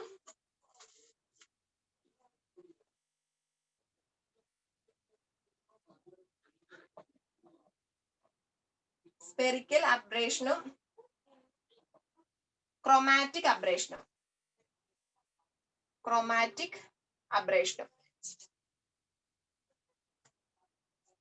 അപ്പൊ ഡിഫക്ട്സ് ഓഫ് ടെലസ്കോപ്പ് ആണ് പറയുന്നത്. സ്പെറിക്കൽ അബ്രേഷനും ഉണ്ട്, ക്രോമാറ്റിക് അബ്രേഷനും ഉണ്ട്. സ്പെറിക്കൽ അബ്രേഷൻ എന്ന് വെച്ചിട്ടുണ്ടെങ്കിൽ നമ്മുടെ ആ ലെൻസിന്റെ ഒരു കർവച്ചർ മൂലം അല്ലെങ്കിൽ നമ്മൾ ഡിഫ്ലക്ട് ചെയ്യുന്ന ആ റേസ് ഇങ്ങനെ സ്പെറിക്കൽ റേസ് വന്നിട്ട് ഒരു പോയിന്റിൽ കൺവേർജ് ചെയ്യാൻ പറ്റില്ല. ഇങ്ങനെ ഒരു പോയിന്റിൽ സാധാരണ കൺവേർജ് ചെയ്യുമ്പോഴാണ് നമുക്ക് കറക്റ്റ് ആയിട്ടുള്ള നമുക്ക് ഇമേജ് ഫോം ചെയ്യുന്നത്. നമ്മുടെ ലെൻസിക്കടെ നമ്മുടെ റേസ് പാസ് ചെയ്തിട്ട് കറക്റ്റ് ഒരു പോയിന്റിൽ വന്ന് കൺവേർജ് ചെയ്യുമ്പോഴാണ് കറക്റ്റ് ആയിട്ട് ക്ലിയർ ആയിട്ടുള്ള ബ്രില്യന്റ് ആയിട്ടുള്ള ഒരു ഇമേജ് ഫോം ചെയ്യുന്നത്. പക്ഷെ സ്പെറിക്കൽ റേസ് മൂലം ചിലപ്പോഴൊക്കെ സ്പെറിക്കൽ റേസ് ഫോം ചെയ്യുന്നത് മൂലം ഇങ്ങനെ കറക്റ്റ് ആയിട്ട് ഒരു നമ്മൾ ലെൻസിക്കടെ പാസ് ചെയ്യുമ്പോൾ കറക്റ്റ് ആയിട്ട് വന്ന ഒരു പോയിന്റിൽ കൺവേർജ് ചെയ്യില്ല. അങ്ങനെ വരുന്നത് മൂലം ഉണ്ടാകുന്ന അബ്രേഷൻ അല്ലെങ്കിൽ ആ ഒരു ഡിഫക്റ്റ് ആണ് സ്പെറിക്കൽ അബ്രേഷൻ അല്ലെങ്കിൽ സ്പെറിക്കൽ അബ്രിവേഷൻ എന്നൊക്കെ പറയുന്നത് കേട്ടോ. The ray of light passing through a lens whose surface are truly spherical and will not converge exactly at one point. അപ്പൊ ആ റേസ് പാസ് ചെയ്യുന്ന റേസ് സ്പെറിക്കൽ ആയതുകൊണ്ട് ഒരു പോയിന്റിൽ വന്ന് കറക്റ്റ് ആയിട്ട് കൺവേർജ് ചെയ്യില്ല. അങ്ങനെ ഫോം ചെയ്യുന്ന ഒരു ഡിഫക്റ്റ് ആണ് സ്പെറിക്കൽ അബ്രേഷൻ എന്ന് പറയുന്നത്. ഇനി ക്രോമാറ്റിക് അബ്രേഷൻ എന്ന് വെച്ചിട്ടുണ്ടെങ്കിൽ നമ്മുടെ ഇതുപോലെ തന്നെ ലെൻസിക്കടെ പാസ് ചെയ്യുമ്പോൾ വൈറ്റ് കളർ പാസ് ചെയ്യുമ്പോൾ ചില കേസ് നമ്മുടെ കറക്റ്റ് നല്ല ക്വാളിറ്റി ഉള്ള ടെലിസ്കോപ്പ് അല്ലെങ്കിൽ വൈറ്റ് ലൈറ്റ് പാസ് ചെയ്യുമ്പോൾ അതിന് ഡിസ്പേഴ്സ് ചെയ്യുന്നുള്ള ഒരു ടെൻഡൻസി. വൈറ്റ് അത് എപ്പോഴും കറക്റ്റ് ആയിട്ട് ഇമേജ് ഫോം ചെയ്യില്ല. വൈറ്റ് നമ്മുടെ റെയിൻബോയിലൊക്കെ ഫോം ചെയ്യുന്ന പോലെ ഡിഫറെന്റ് കളേഴ്സ് ആയിട്ട് സ്പ്ലിറ്റ് ചെയ്ത് പോകത്തുള്ളൂ. അതൊരു സ്ഥലത്ത് വന്ന് കൺവേർജ് ചെയ്യില്ല. അങ്ങനെ ഉണ്ടാവുന്നതാണ്. ക്രോമാറ്റിക് മീൻസ് കളറുമായിട്ട് റിലേറ്റഡ് അല്ലേ. അപ്പൊ ക്രോമാറ്റിക് എന്ന് വെച്ചിട്ടുണ്ടെങ്കിൽ അതാണ് കൂടുതൽ സീരിയസ് ആയിട്ടുള്ള ഡിഫക്റ്റ് കേട്ടോ. മോസ്റ്റ് സീരിയസ് ഡിഫക്റ്റ് എന്ന് പറയുന്നത് ഈ ക്രോമാറ്റിക് അബ്രേഷൻ ആണ്. ക്രോമാറ്റിക് അബ്രേഷൻ ഉണ്ടാവുന്നത് വൈറ്റ് ലൈറ്റ് പാസ് ചെയ്യുമ്പോൾ അത് ഡിസ്പേസ് ചെയ്ത് പോകും, കറക്റ്റ് ആയിട്ട് വന്ന് കൺവേർജ് ചെയ്യത്തില്ല. അങ്ങനെ ഫോം ചെയ്യുന്നതാണ് ക്രോമാറ്റിക് അബ്രിവേഷൻ. ഇനി സ്പെറിക്കൽ അബ്രിവേഷൻ നമുക്ക് കറക്റ്റ് ചെയ്യാൻ വേണ്ടി നമ്മൾ സ്പെറിക്കൽ ലെൻസ് വെച്ച് റീപ്ലേസ് ചെയ്യുന്നതാണ് നമുക്ക് സ്പെറിക്കൽ അബ്രിവേഷനെ കറക്റ്റ് ചെയ്യാൻ പറ്റുന്നത്. ഇനി ക്രോമാറ്റിക് ലെൻസ് വെച്ച് റീപ്ലേസ് ചെയ്യുന്നതാണ് ഈ ഒരു ഡിഫക്റ്റ് നമുക്ക് കറക്റ്റ് ചെയ്യാൻ പറ്റുന്നത്. ക്രോമാറ്റിക് ലെൻസ് എന്ന് വെച്ചിട്ടുണ്ടെങ്കിൽ കോൺകേവിന്റെയും ഒരു കോൺവെക്സ് ലെൻസിന്റെയും കോമ്പിനേഷൻ, അതിനെയാണ് നമ്മൾ ക്രോമാറ്റിക് ലെൻസ് എന്ന് പറയുന്നത്. കോൺവെക്സ് ലെൻസും കോൺകേവ് ലെൻസും കമ്പൈൻ ചെയ്ത് ഫോം ചെയ്യുന്നതാണ് ക്രോമാറ്റിക് ലെൻസ്. അത് വെച്ചിട്ട് നമുക്ക് ഈ ഒരു ഡിഫക്റ്റിനെ കറക്റ്റ് ചെയ്യാൻ പറ്റും. മനസ്സിലായല്ലോ? ടെലസ്കോപ്പിൽ രണ്ട് ഡിഫക്റ്റ്, സ്പെറിക്കൽ അബ്രേഷൻ എന്ന് വെച്ചിട്ടുണ്ടെങ്കിൽ സ്പെറിക്കൽ റേസ് ഫോം ചെയ്യുന്ന കാരണം ഒരു പോയിന്റിൽ വന്ന് കൺവേർജ് ചെയ്യില്ല, അപ്പൊ ക്ലിയർ ആയിട്ടുള്ള ഇമേജ് കിട്ടത്തില്ല. ക്രോമാറ്റിക് അബ്രേഷൻ എന്ന് വെച്ചിട്ടുണ്ടെങ്കിൽ ഇത് തന്നെ, കൺവേർജിങ് നടക്കുന്നില്ല. അത് എന്തുകൊണ്ടെന്ന് വെച്ചിട്ടുണ്ടെങ്കിൽ ആ light, chromatic means related colour, അപ്പം ആ വൈറ്റ് ലൈറ്റ് പാസ് ചെയ്തിട്ട് അത് ഡിസ്പേഴ്സ് ചെയ്ത് പോകും. അങ്ങനെ ഡിഫക്റ്റ് വരുമ്പോൾ അത് ക്രോമാറ്റിക് അബ്രേഷൻ എന്ന് പറയുന്നു. അതും കറക്റ്റ് ചെയ്യുന്നത് ക്രോമാറ്റിക് ലെൻസ് യൂസ് ചെയ്തിട്ടാണ്. Chromatic lens means the combination of concave and convex lens. മറ്റത് സ്പെറിക്കൽ ലെൻസ് വെച്ചിട്ടും കറക്റ്റ് ചെയ്യാം. ഇനി അടുത്താണ് ടെലസ്കോപ്പിന്റെ ക്വാളിറ്റി. നമ്മൾ ടെലസ്കോപ്പിന്റെ ക്വാളിറ്റി പറയുന്നത് കുറച്ച് ടേംസിന് വെച്ചിട്ടാണ്. ക്വാളിറ്റീസ് ഓഫ് ടെലസ്കോപ്പ് അത് ഇടയ്ക്ക് ചോദിച്ചു കണ്ടിട്ടുണ്ട് കേട്ടോ ചിലതൊക്കെ. ഫസ്റ്റ് വൺ ആണ് അപ്ലാറ്റിസം. അപ്ലാറ്റിസം എന്ന് വെച്ചിട്ടുണ്ടെങ്കിൽ നമ്മൾ ഇപ്പൊ പറഞ്ഞ സ്പെറിക്കൽ അബ്രേഷന്റെ അല്ലെങ്കിൽ സ്പെറിക്കൽ അബ്രേഷന്റെ ആബ്സെൻസ് ഉണ്ടെങ്കിൽ അതിന് പറയുന്ന ആ ഒരു നല്ല ഗുഡ് ക്വാളിറ്റി ആണ് അപ്ലാറ്റിസം എന്ന് പറയുന്നത്. It indicates the absence of spherical aberration. Spherical അബ്രേഷന്റെ ആബ്സെൻസ് അതിന് ഇൻഡിക്കേറ്റ് ചെയ്യുന്നതാണ് അപ്ലാറ്റിസം എന്ന് പറയുന്നത്. ഇതെല്ലാം നമ്മൾ പറഞ്ഞ ടെലസ്കോപ്പ് നല്ലതാണ്, ടെലസ്കോപ്പിന്റെ ഗുഡ് ക്വാളിറ്റീസ് ആട്ടോ പറയുന്നത്. ഇതില്ലെങ്കിൽ ഇതൊക്കെ ഉണ്ടെങ്കിൽ ടെലസ്കോപ്പ് ഗുഡ് ക്വാളിറ്റി ആണ്. Aplanatism means absence of spherical aberration. Second one ആണ് അക്രോമാറ്റിസം. അതായത് നെയിമിൽ തന്നെ ഉണ്ട്, ക്രോമാറ്റിക് അബ്രവേഷന്റെ ആബ്സെൻസ് ക്രോമാറ്റിക് അബ്രവേഷൻ ഇല്ലെങ്കിൽ അത് അക്രോമാറ്റിസം എന്ന് പറയുന്നു. ആ ടെലിസ്കോപ്പിന്റെ ക്വാളിറ്റിക്ക് അക്രോമാറ്റിസം എന്ന് പറയുന്നു. അടുത്താണ് ഡെഫിനിഷൻ. ഡെഫിനിഷൻ എന്ന് വെച്ചാൽ എന്താ? നല്ല ഡിഫൈൻഡ് ആയിട്ടുള്ള ഒബ്ജക്റ്റ് ഫോം ചെയ്യാനുള്ള ആ ഒരു quality. Power of telescope to produce sharp images, നല്ല ഷാർപ്പ് ആയിട്ടുള്ള ഇമേജസ് ഫോം ചെയ്യാനുള്ള ആ ഒരു ടെലിസ്കോപ്പിന്റെ ക്വാളിറ്റിനാണ് ഡെഫിനിഷൻ എന്ന് പറയുന്നത്. നമ്മുടെ HD ക്യാമറയ്ക്കില്ലേ ഹൈ ഡിഫൈൻ ക്യാമറ എന്നൊക്കെ പറയുന്നത്. HD ക്യാമറ എന്ന് വെച്ചിട്ടുണ്ടെങ്കിൽ ഡെഫിനിഷൻ എന്ന് വെച്ചിട്ടുണ്ടെങ്കിൽ എന്താണ്? നല്ല ഷാർപ്പ് ആയിട്ടുള്ള ഇമേജ് അവിടെ ഫോം ചെയ്യും. അപ്പൊ അതുകൊണ്ടാണ് ആ ഒരു ക്വാളിറ്റിന് നമ്മൾ ഡെഫിനിഷൻ എന്ന് പറയുന്നത്. ഈ ഫോർത്ത് വണ്ണാണ് മാഗ്നിഫിക്കേഷൻ എന്ന് പറഞ്ഞ ടേം. മാഗ്നിഫിക്കേഷൻ എന്താ?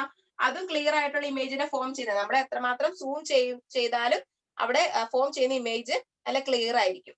അങ്ങനെ ഇതിനാണ് മാഗ്നിഫിക്കേഷൻ എന്ന് പറയുന്നത്. അത് നമുക്കറിയാം, മാഗ്നിഫിക്കേഷൻ നമ്മൾ ചെറിയ ക്ലാസ്സിലൊക്കെ പഠിച്ചിട്ടുണ്ട്. Focal length of objective glass divided by focal length of eye piece ആണ് നമ്മുടെ മാഗ്നിഫിക്കേഷൻ. ഇനി അടുത്ത ഒരു ക്വാളിറ്റി ആണ് ഇലുമിനേഷൻ. ഇലുമിനേഷന് ഒന്നുമില്ല കേട്ടോ, നമ്മുടെ ബ്രില്യൻസി, ആ ഇമേജിന്റെ ബ്രില്യൻസി ഇൻക്രീസ് ചെയ്യുന്നു. അതെന്ന് വെച്ചിട്ടുണ്ടെങ്കിൽ ബ്രില്യൻസ് എന്ന് വെച്ചാൽ ക്ലിയർ ഇമേജ് ഫോം ചെയ്യുന്നില്ല. മാഗ്നിഫൈ ചെയ്തില്ല, എത്ര സൂം ഒക്കെ ചെയ്തിട്ടുണ്ടെങ്കിലും ആ ഒരു ഇമേജിന്റെ ക്ലാരിറ്റി ഒട്ടും നഷ്ടപ്പെടാതെ ഇൻക്രീസ് ചെയ്യുന്ന ആ ഒരു ഒരു നല്ല ക്വാളിറ്റിക്കാണ് ഇലുമിനേഷൻ എന്ന് പറയുന്നത്. മെയിൻ ആയിട്ട് അപ്ലാറ്റിസവും അക്രോമാറ്റിസവും തന്നെ ഓർത്തിരിക്കുക. അപ്ലാറ്റിസം എന്ന് വെച്ചിട്ടുണ്ടെങ്കിൽ സ്പെറിക്കൽ അബ്രവേഷന്റെ ആബ്സെൻസ്, അക്രോമാറ്റിസം എന്ന് വെച്ചാൽ absence of chromatic observations. Definition means it is the quality of a telescope to form sharp images. Magnification, focal length of object glass by focal length of eyepiece ആണ്. Illumination means it is increase brilliancy, ആ ഒരു quality. ഇത്രയാണ് main ആയിട്ടുള്ള qualities.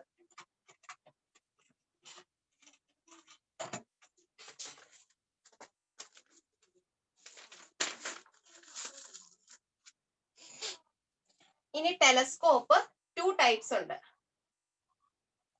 Internally focusing ടെലസ്കോപ്പും ഉണ്ട്, externally focusing ഉണ്ട്. Internally focusing ഉണ്ട്,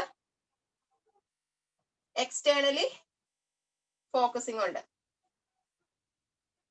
2 type telescope ഉണ്ട്.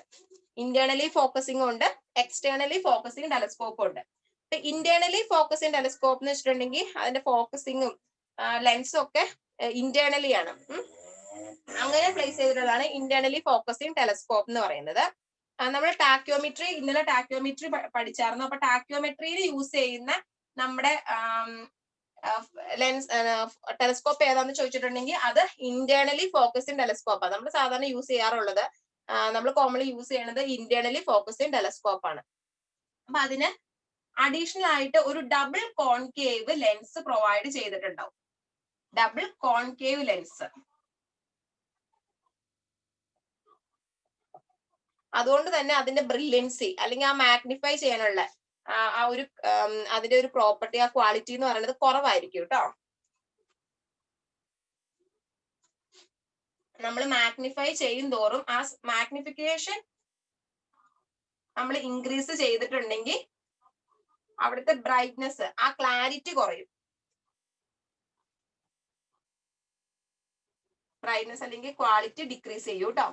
Internally focusing telescope ഒന്നുമില്ല, നമ്മൾ സാധാരണ യൂസ് ചെയ്യാറുള്ളത് ടാക്യോമെട്രിയിൽ യൂസ് ചെയ്യുന്നത് ഇന്റേണൽ ഫോക്കസിങ് ടെലസ്കോപ്പ് ആണ്. അഡീഷണൽ ആയിട്ട് ഒരു ലെൻസ് പ്രൊവൈഡ് ചെയ്തിട്ടുണ്ട്, ഡബിൾ കോൺകേവ് ലെൻസ്. അതുപോലെ തന്നെ മാഗ്നിഫിക്കേഷൻ ഇൻക്രീസ് ചെയ്യുമ്പോൾ നമ്മൾ ഒരുപാടൊക്കെ സൂം ചെയ്തിട്ടുണ്ടെങ്കിൽ അതിന്റെ ഒരു ക്ലാരിറ്റി കുറഞ്ഞു കാണില്ലേ, അതിന്റെ ബ്രൈറ്റ്നെസ് അല്ലെങ്കിൽ ക്ലാരിറ്റി ഡിക്രീസ് ചെയ്യും. അത് നമ്മൾ ഇന്റേണൽ ഫോക്കസിങ് ടെലസ്കോപ്പിലാണ്. ഇനി അടുത്തതാണ് എക്സ്റ്റേണൽ ഫോക്കസിങ് ടെലസ്കോപ്പ്. അവിടെ നമ്മൾ പ്രൊവൈഡ് ചെയ്തിട്ടുള്ള ലെൻസ് എന്ന് പറയുന്നത്, പിന്നെ ഈ ഇന്റേണൽ ഫോക്കസിങ് ടെലസ്കോപ്പിൽ ഒരു ക്വസ്റ്റ്യൻ ചോദിച്ചിട്ടുള്ളത് ബ്രില്യൻസി ഓഫ് ഇമേജ് ഡിക്രീസ് ചെയ്ത് കാണുന്നത് ഏത് ടെലസ്കോപ്പിലാണ്? അത് ഇന്റേണൽ ഫോക്കസ്. ഇവിടെ ഞാൻ പറഞ്ഞല്ലോ, മാഗ്നിഫൈ ചെയ്യും തോറും ആ ബ്രൈറ്റ്നെസ് അല്ലെങ്കിൽ ക്ലാരിറ്റി കുറയും. അപ്പൊ നിങ്ങൾക്ക് മാറിപ്പോകരുത്. ബ്രില്യൻസി ഓഫ് ഇമേജ് എന്ന് തന്നെയാണ് ഈ ഒരു പോയിന്റിലൂടെ അതാണ് ഉദ്ദേശിക്കുന്നത്. ബ്രില്യൻസി ഓഫ് ഇമേജ് റെഡ്യൂസ് ചെയ്ത് കാണുന്നത് നമ്മുടെ ഇന്റേണൽ ഫോക്കസിങ് ടെലസ്കോപ്പിലാണ്. ഇനി അടുത്താണ് എക്സ്റ്റേണലി ഫോക്കസിങ് ടെലസ്കോപ്പ്. അവിടെ നമ്മൾ യൂസ് ചെയ്യുന്ന ലെൻസ് അനലിറ്റിക് ലെൻസ് ആണ്. Analytic lens means convex lens ആണ് അവിടെ യൂസ് ചെയ്യുന്നതെന്ന് ഓർത്തിരിക്കുക കേട്ടോ. ഈ ഒരു കേസിൽ എന്താ ആ ഒരു ബ്രില്യൻസി കൂടുതലായിരിക്കും എക്സ്റ്റേണലി ഫോക്കസിങ് ടെലസ്കോപ്പിൽ. അതാണ് നമുക്ക് ടെലസ്കോപ്പിന്റെ കേസ് പറയാനുള്ളത്. ഇനി നമ്മൾ ചെയിനിങ്ങിലൊക്കെ പെർമിസിബിൾ എറർ പറഞ്ഞില്ലേ, അതുപോലെ നമുക്ക് ലെവലിംഗിലും പെർമിസിബിൾ എറർ നോക്കാനുണ്ട്. Permissible error in leveling and equation E equal to plus or minus C root K ആണ്. അപ്പൊ E എന്ന് വെച്ചിട്ടുണ്ടെങ്കിൽ പെർമിസിബിൾ ആയിട്ടുള്ള എറർ എന്ന് പറയുമ്പോൾ ചെറുതായിരിക്കില്ലേ, അത് mm-ലാണ്. ഈ K എന്ന് പറയുന്നത് നമ്മൾ ആദ്യം പറഞ്ഞതുപോലെ തന്നെ കിലോമീറ്ററിലാണ്. K എന്ന് പറഞ്ഞിട്ടുണ്ടെങ്കിൽ ഡിസ്റ്റൻസ് ആണ്, അത് കിലോമീറ്ററിലാണ്. C എന്ന് പറഞ്ഞത് ഒരു കോൺസ്റ്റന്റ് ആണ്. ആ കോൺസ്റ്റന്റ് നമ്മളിപ്പോ ഡിഫറെന്റ് കണ്ടീഷൻസ് പറയും, അതനുസരിച്ച് മാറിക്കൊണ്ടിരിക്കും. ആ കോൺസ്റ്റന്റ് എത്ര നമ്മൾ പറയും. അപ്പോ പെർമിസിബിൾ ആയിട്ടുള്ള error E equal to plus or minus C root K. ഓർത്തിരിക്കുക, പെർമിസിബിൾ എറർ എന്ന് പറയുന്നത് equal to plus or minus C root K. അതില് എറർ mm-ലും K എന്ന് പറഞ്ഞത് കിലോമീറ്റർ, ഡിസ്റ്റൻസ് എന്ന് പറയുന്നത് കിലോമീറ്ററിലും ആണ്. ഇനി ഡിഫറെന്റ് കണ്ടീഷൻസ്, ടൈപ്പ്, ലെവലിംഗിന്റെ ടൈപ്പ്. First rough levelling. രണ്ടാമത്തെ ലെവലിംഗ് ആണ് ഓർഡിനറി ലെവലിംഗ്. മൂന്നാമത്തെ ലെവലിംഗ് ആണ് ആക്യുറേറ്റ് ലെവലിംഗ്. നാലാമത്തത് പ്രിസൈസ്. അഞ്ചാമത്തത് വെരി പ്രിസൈസ് അല്ലെങ്കിൽ ഹൈ പ്രിസൈസ് ലെവലിംഗ്. ഇങ്ങനെ ഒരു 5 കണ്ടീഷൻ ആണ് ഉള്ളത്. അതില് ഈ ഒരു ഹൈ പ്രിസൈസിങ് ക്വസ്റ്റ്യൻ ചോദിച്ചിട്ടുണ്ട് കേട്ടോ. അപ്പൊ അറിഞ്ഞിരിക്കുക, permissible error equal to plus or minus C root K. അപ്പൊ ഫസ്റ്റ് ലെവലിംഗ് എന്ന് പറയുന്നത് റഫ് ലെവലിംഗ്. അത് നമ്മൾ റഫ് ലെവലിംഗ് നമ്മൾ റഫ് ആയിട്ടുള്ള ഒരു എക്സാമിനേഷൻ റെക്കഗ്നൈസ്ഡ് സർവേക്കും പ്രിലിമിനറി സർവേക്കുമാണ് ഈ റഫ് ലെവലിംഗ് എടുക്കുന്നത്. റഫ് ലെവലിംഗിലുള്ള പെർമിസിബിൾ ആയിട്ടുള്ള എറർ, പെർമിസിബിൾ എറർ ആണ് നമ്മൾ പറയുന്നത്. Plus or minus 96 root K. Plus or minus 96 root K. അപ്പൊ ഇവിടുത്തെ C എന്ന് പറയുന്നതാണ് 96. ഇനി ചില ടെക്സ്റ്റില് റയർ ആയിട്ട് കൂടുതൽ കാണുന്ന ഇതാട്ടോ, ചില ടെക്സ്റ്റിൽ plus or minus 100 root K എന്നും കാണാറുണ്ട് കേട്ടോ. PSCക്ക് സാധാരണ കാണാറ് 96 റൂട്ട് K എന്നുള്ള ആ ഒരു വാല്യൂ ആണ് കേട്ടോ. അപ്പൊ rough levelling, that means recognised അല്ലെങ്കിൽ പ്രിലിമിനറി സർവേക്ക് നമ്മൾ പെർമിസിബിൾ ആയിട്ടുള്ള error plus or minus 96 root K, where K is kilometre. ഇനി ഓർഡിനറി ലെവലിംഗിന് ലൊക്കേഷൻ ആൻഡ് കൺസ്ട്രക്ഷൻ സർവേക്ക് നോട്ട് തരുമ്പോ സ്പെസിഫൈ ചെയ്ത് തരാം, plus or minus 24 root K. ഇനി നെക്സ്റ്റ് കേസ് ആക്യുറേറ്റ് ലെവലിംഗ് വെച്ചിട്ടുണ്ടെങ്കിൽ നമ്മുടെ പ്രിൻസിപ്പൽ ബെഞ്ച് മാർക്ക് ഫിക്സ് ചെയ്യാൻ വേണ്ടിയാണ് ആക്യുറേറ്റ് ലെവലിംഗ് യൂസ് ചെയ്യുന്നത്. അവിടെ ഇതിന്റെ പകുതിയാണ്, plus or minus 12 root K. അടുത്ത പ്രിസൈസ് ലെവലിംഗ്, നമ്മള് അതും ബെഞ്ച് മാർക്ക് തന്നെ ഫിക്സ് ചെയ്യാൻ വേണ്ടിയാണ് പ്രിസൈസ് ലെവലിംഗ് നമ്മൾ യൂസ് ചെയ്യുന്നത്. For bench mark of widely distributed point. ഇത് ആക്യുറേറ്റ് ലെവലിംഗ് നമ്മൾ പ്രിൻസിപ്പൽ ബെഞ്ച് മാർക്ക് ഫിക്സ് ചെയ്യാനാണെങ്കിൽ, ഇത് വൈഡ്ലി ഡിസ്ട്രിബ്യൂട്ടഡ് പോയിന്റ്സിന്റെ ബെഞ്ച് മാർക്സ് ഫിക്സ് ചെയ്യാനാണ്. അതെന്ന് പറയുന്നത് plus or minus 6 root K. ചില കേസിൽ plus or minus 4 root K എന്നും കാണുന്നുണ്ട്. ഇത് പഠിക്കുക കേട്ടോ, plus or minus 6 root K. അപ്പൊ 24 അതിന്റെ ഹാഫ് ആണ് അടുത്ത പ്രിസൈസ് ലെവലിംഗിൽ വന്നത്. High precise levelling plus or minus 1 root K ആണ് എറർ പെർമിസിബിൾ ഉള്ളൂ. ഇത് ചോദിച്ചിട്ടുണ്ട് കേട്ടോ. അപ്പൊ permissible error in levelling by heart ചെയ്യാൻ നോക്കട്ടോ. ഇനി നമുക്ക് നമ്മുടെ ലെവലിംഗില് വരുന്നത് എറേഴ്സും കൂടിയാണ്.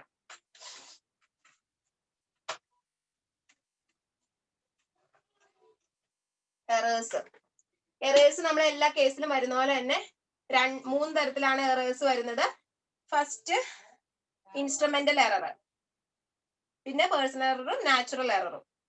ഇൻസ്ട്രുമെന്റൽ എറർ ഏതൊക്കെയാ ഈ കേസിൽ? ഇൻസ്ട്രുമെന്റൽ എറർ അപ്പൊ ഇത് സാധാരണ ഇങ്ങനെ ചോദിക്കാറുണ്ട് കേട്ടോ. നമുക്ക് എക്സാമിന് ഇതൊക്കെ സിമ്പിൾ ആയിട്ടുള്ള പോർഷനാണ്. നമ്മള് നമ്മുടെ സെം എക്സാമിനൊക്കെ നമ്മൾ കുറെ വാരിക്കോരി എഴുതുന്ന ഒരു പോർഷനാണ് തന്നെ. നമുക്ക് എറേഴ്സ് ഒക്കെ ഉണ്ടാക്കി ഇടാം. പക്ഷെ ചില കേസില് ചിലപ്പോ നമുക്ക് ഇപ്പൊ 4 ഓപ്ഷൻ തന്നിട്ട് ഇതിന്റെ അകത്ത് ഏതാണ് പേഴ്സണൽ എറർ അല്ലെങ്കിൽ ഏതാണ് ഇൻസ്ട്രുമെന്റൽ എറർ അല്ലാത്തത്, അങ്ങനെയാണ് ഓപ്ഷൻ ചോദിക്കാറ്. അപ്പോ ഇൻസ്ട്രുമെന്റൽ എറർ നമുക്ക് കണ്ടുപിടിക്കാൻ എളുപ്പം. ആ ഇൻസ്ട്രുമെന്റിന്റെ ഒരു പേരൊക്കെ അതുമായിട്ട് റിലേറ്റ് ചെയ്തിട്ടുണ്ടാവും. അപ്പൊ ഇൻസ്ട്രുമെന്റൽ എറർ ഏതൊക്കെയാ? Imperfect adjustment. അപ്പൊ ഇൻസ്ട്രുമെന്റ് നന്നായിട്ട് പെർഫെക്റ്റ് ആയിട്ട് അഡ്ജസ്റ്റ് ചെയ്യാത്ത മൂലം വരുന്നത് ഒരു ഇൻസ്ട്രുമെന്റൽ എറർ ആണ്. പിന്നെ സ്ലഗ്ഗിഷ് ബബിള് സ്ലഗ്ഗിഷ് ആണെങ്കിൽ അതൊരു ഇൻസ്ട്രുമെന്റൽ എറർ ആണ്. പിന്നെ movement of objective slide move ചെയ്യുന്നതും ഇൻസ്ട്രുമെന്റലിന്റെ കേസിൽ വരുന്ന എറർ ആണ്. പിന്നെ rod or levelling staff not of standard length.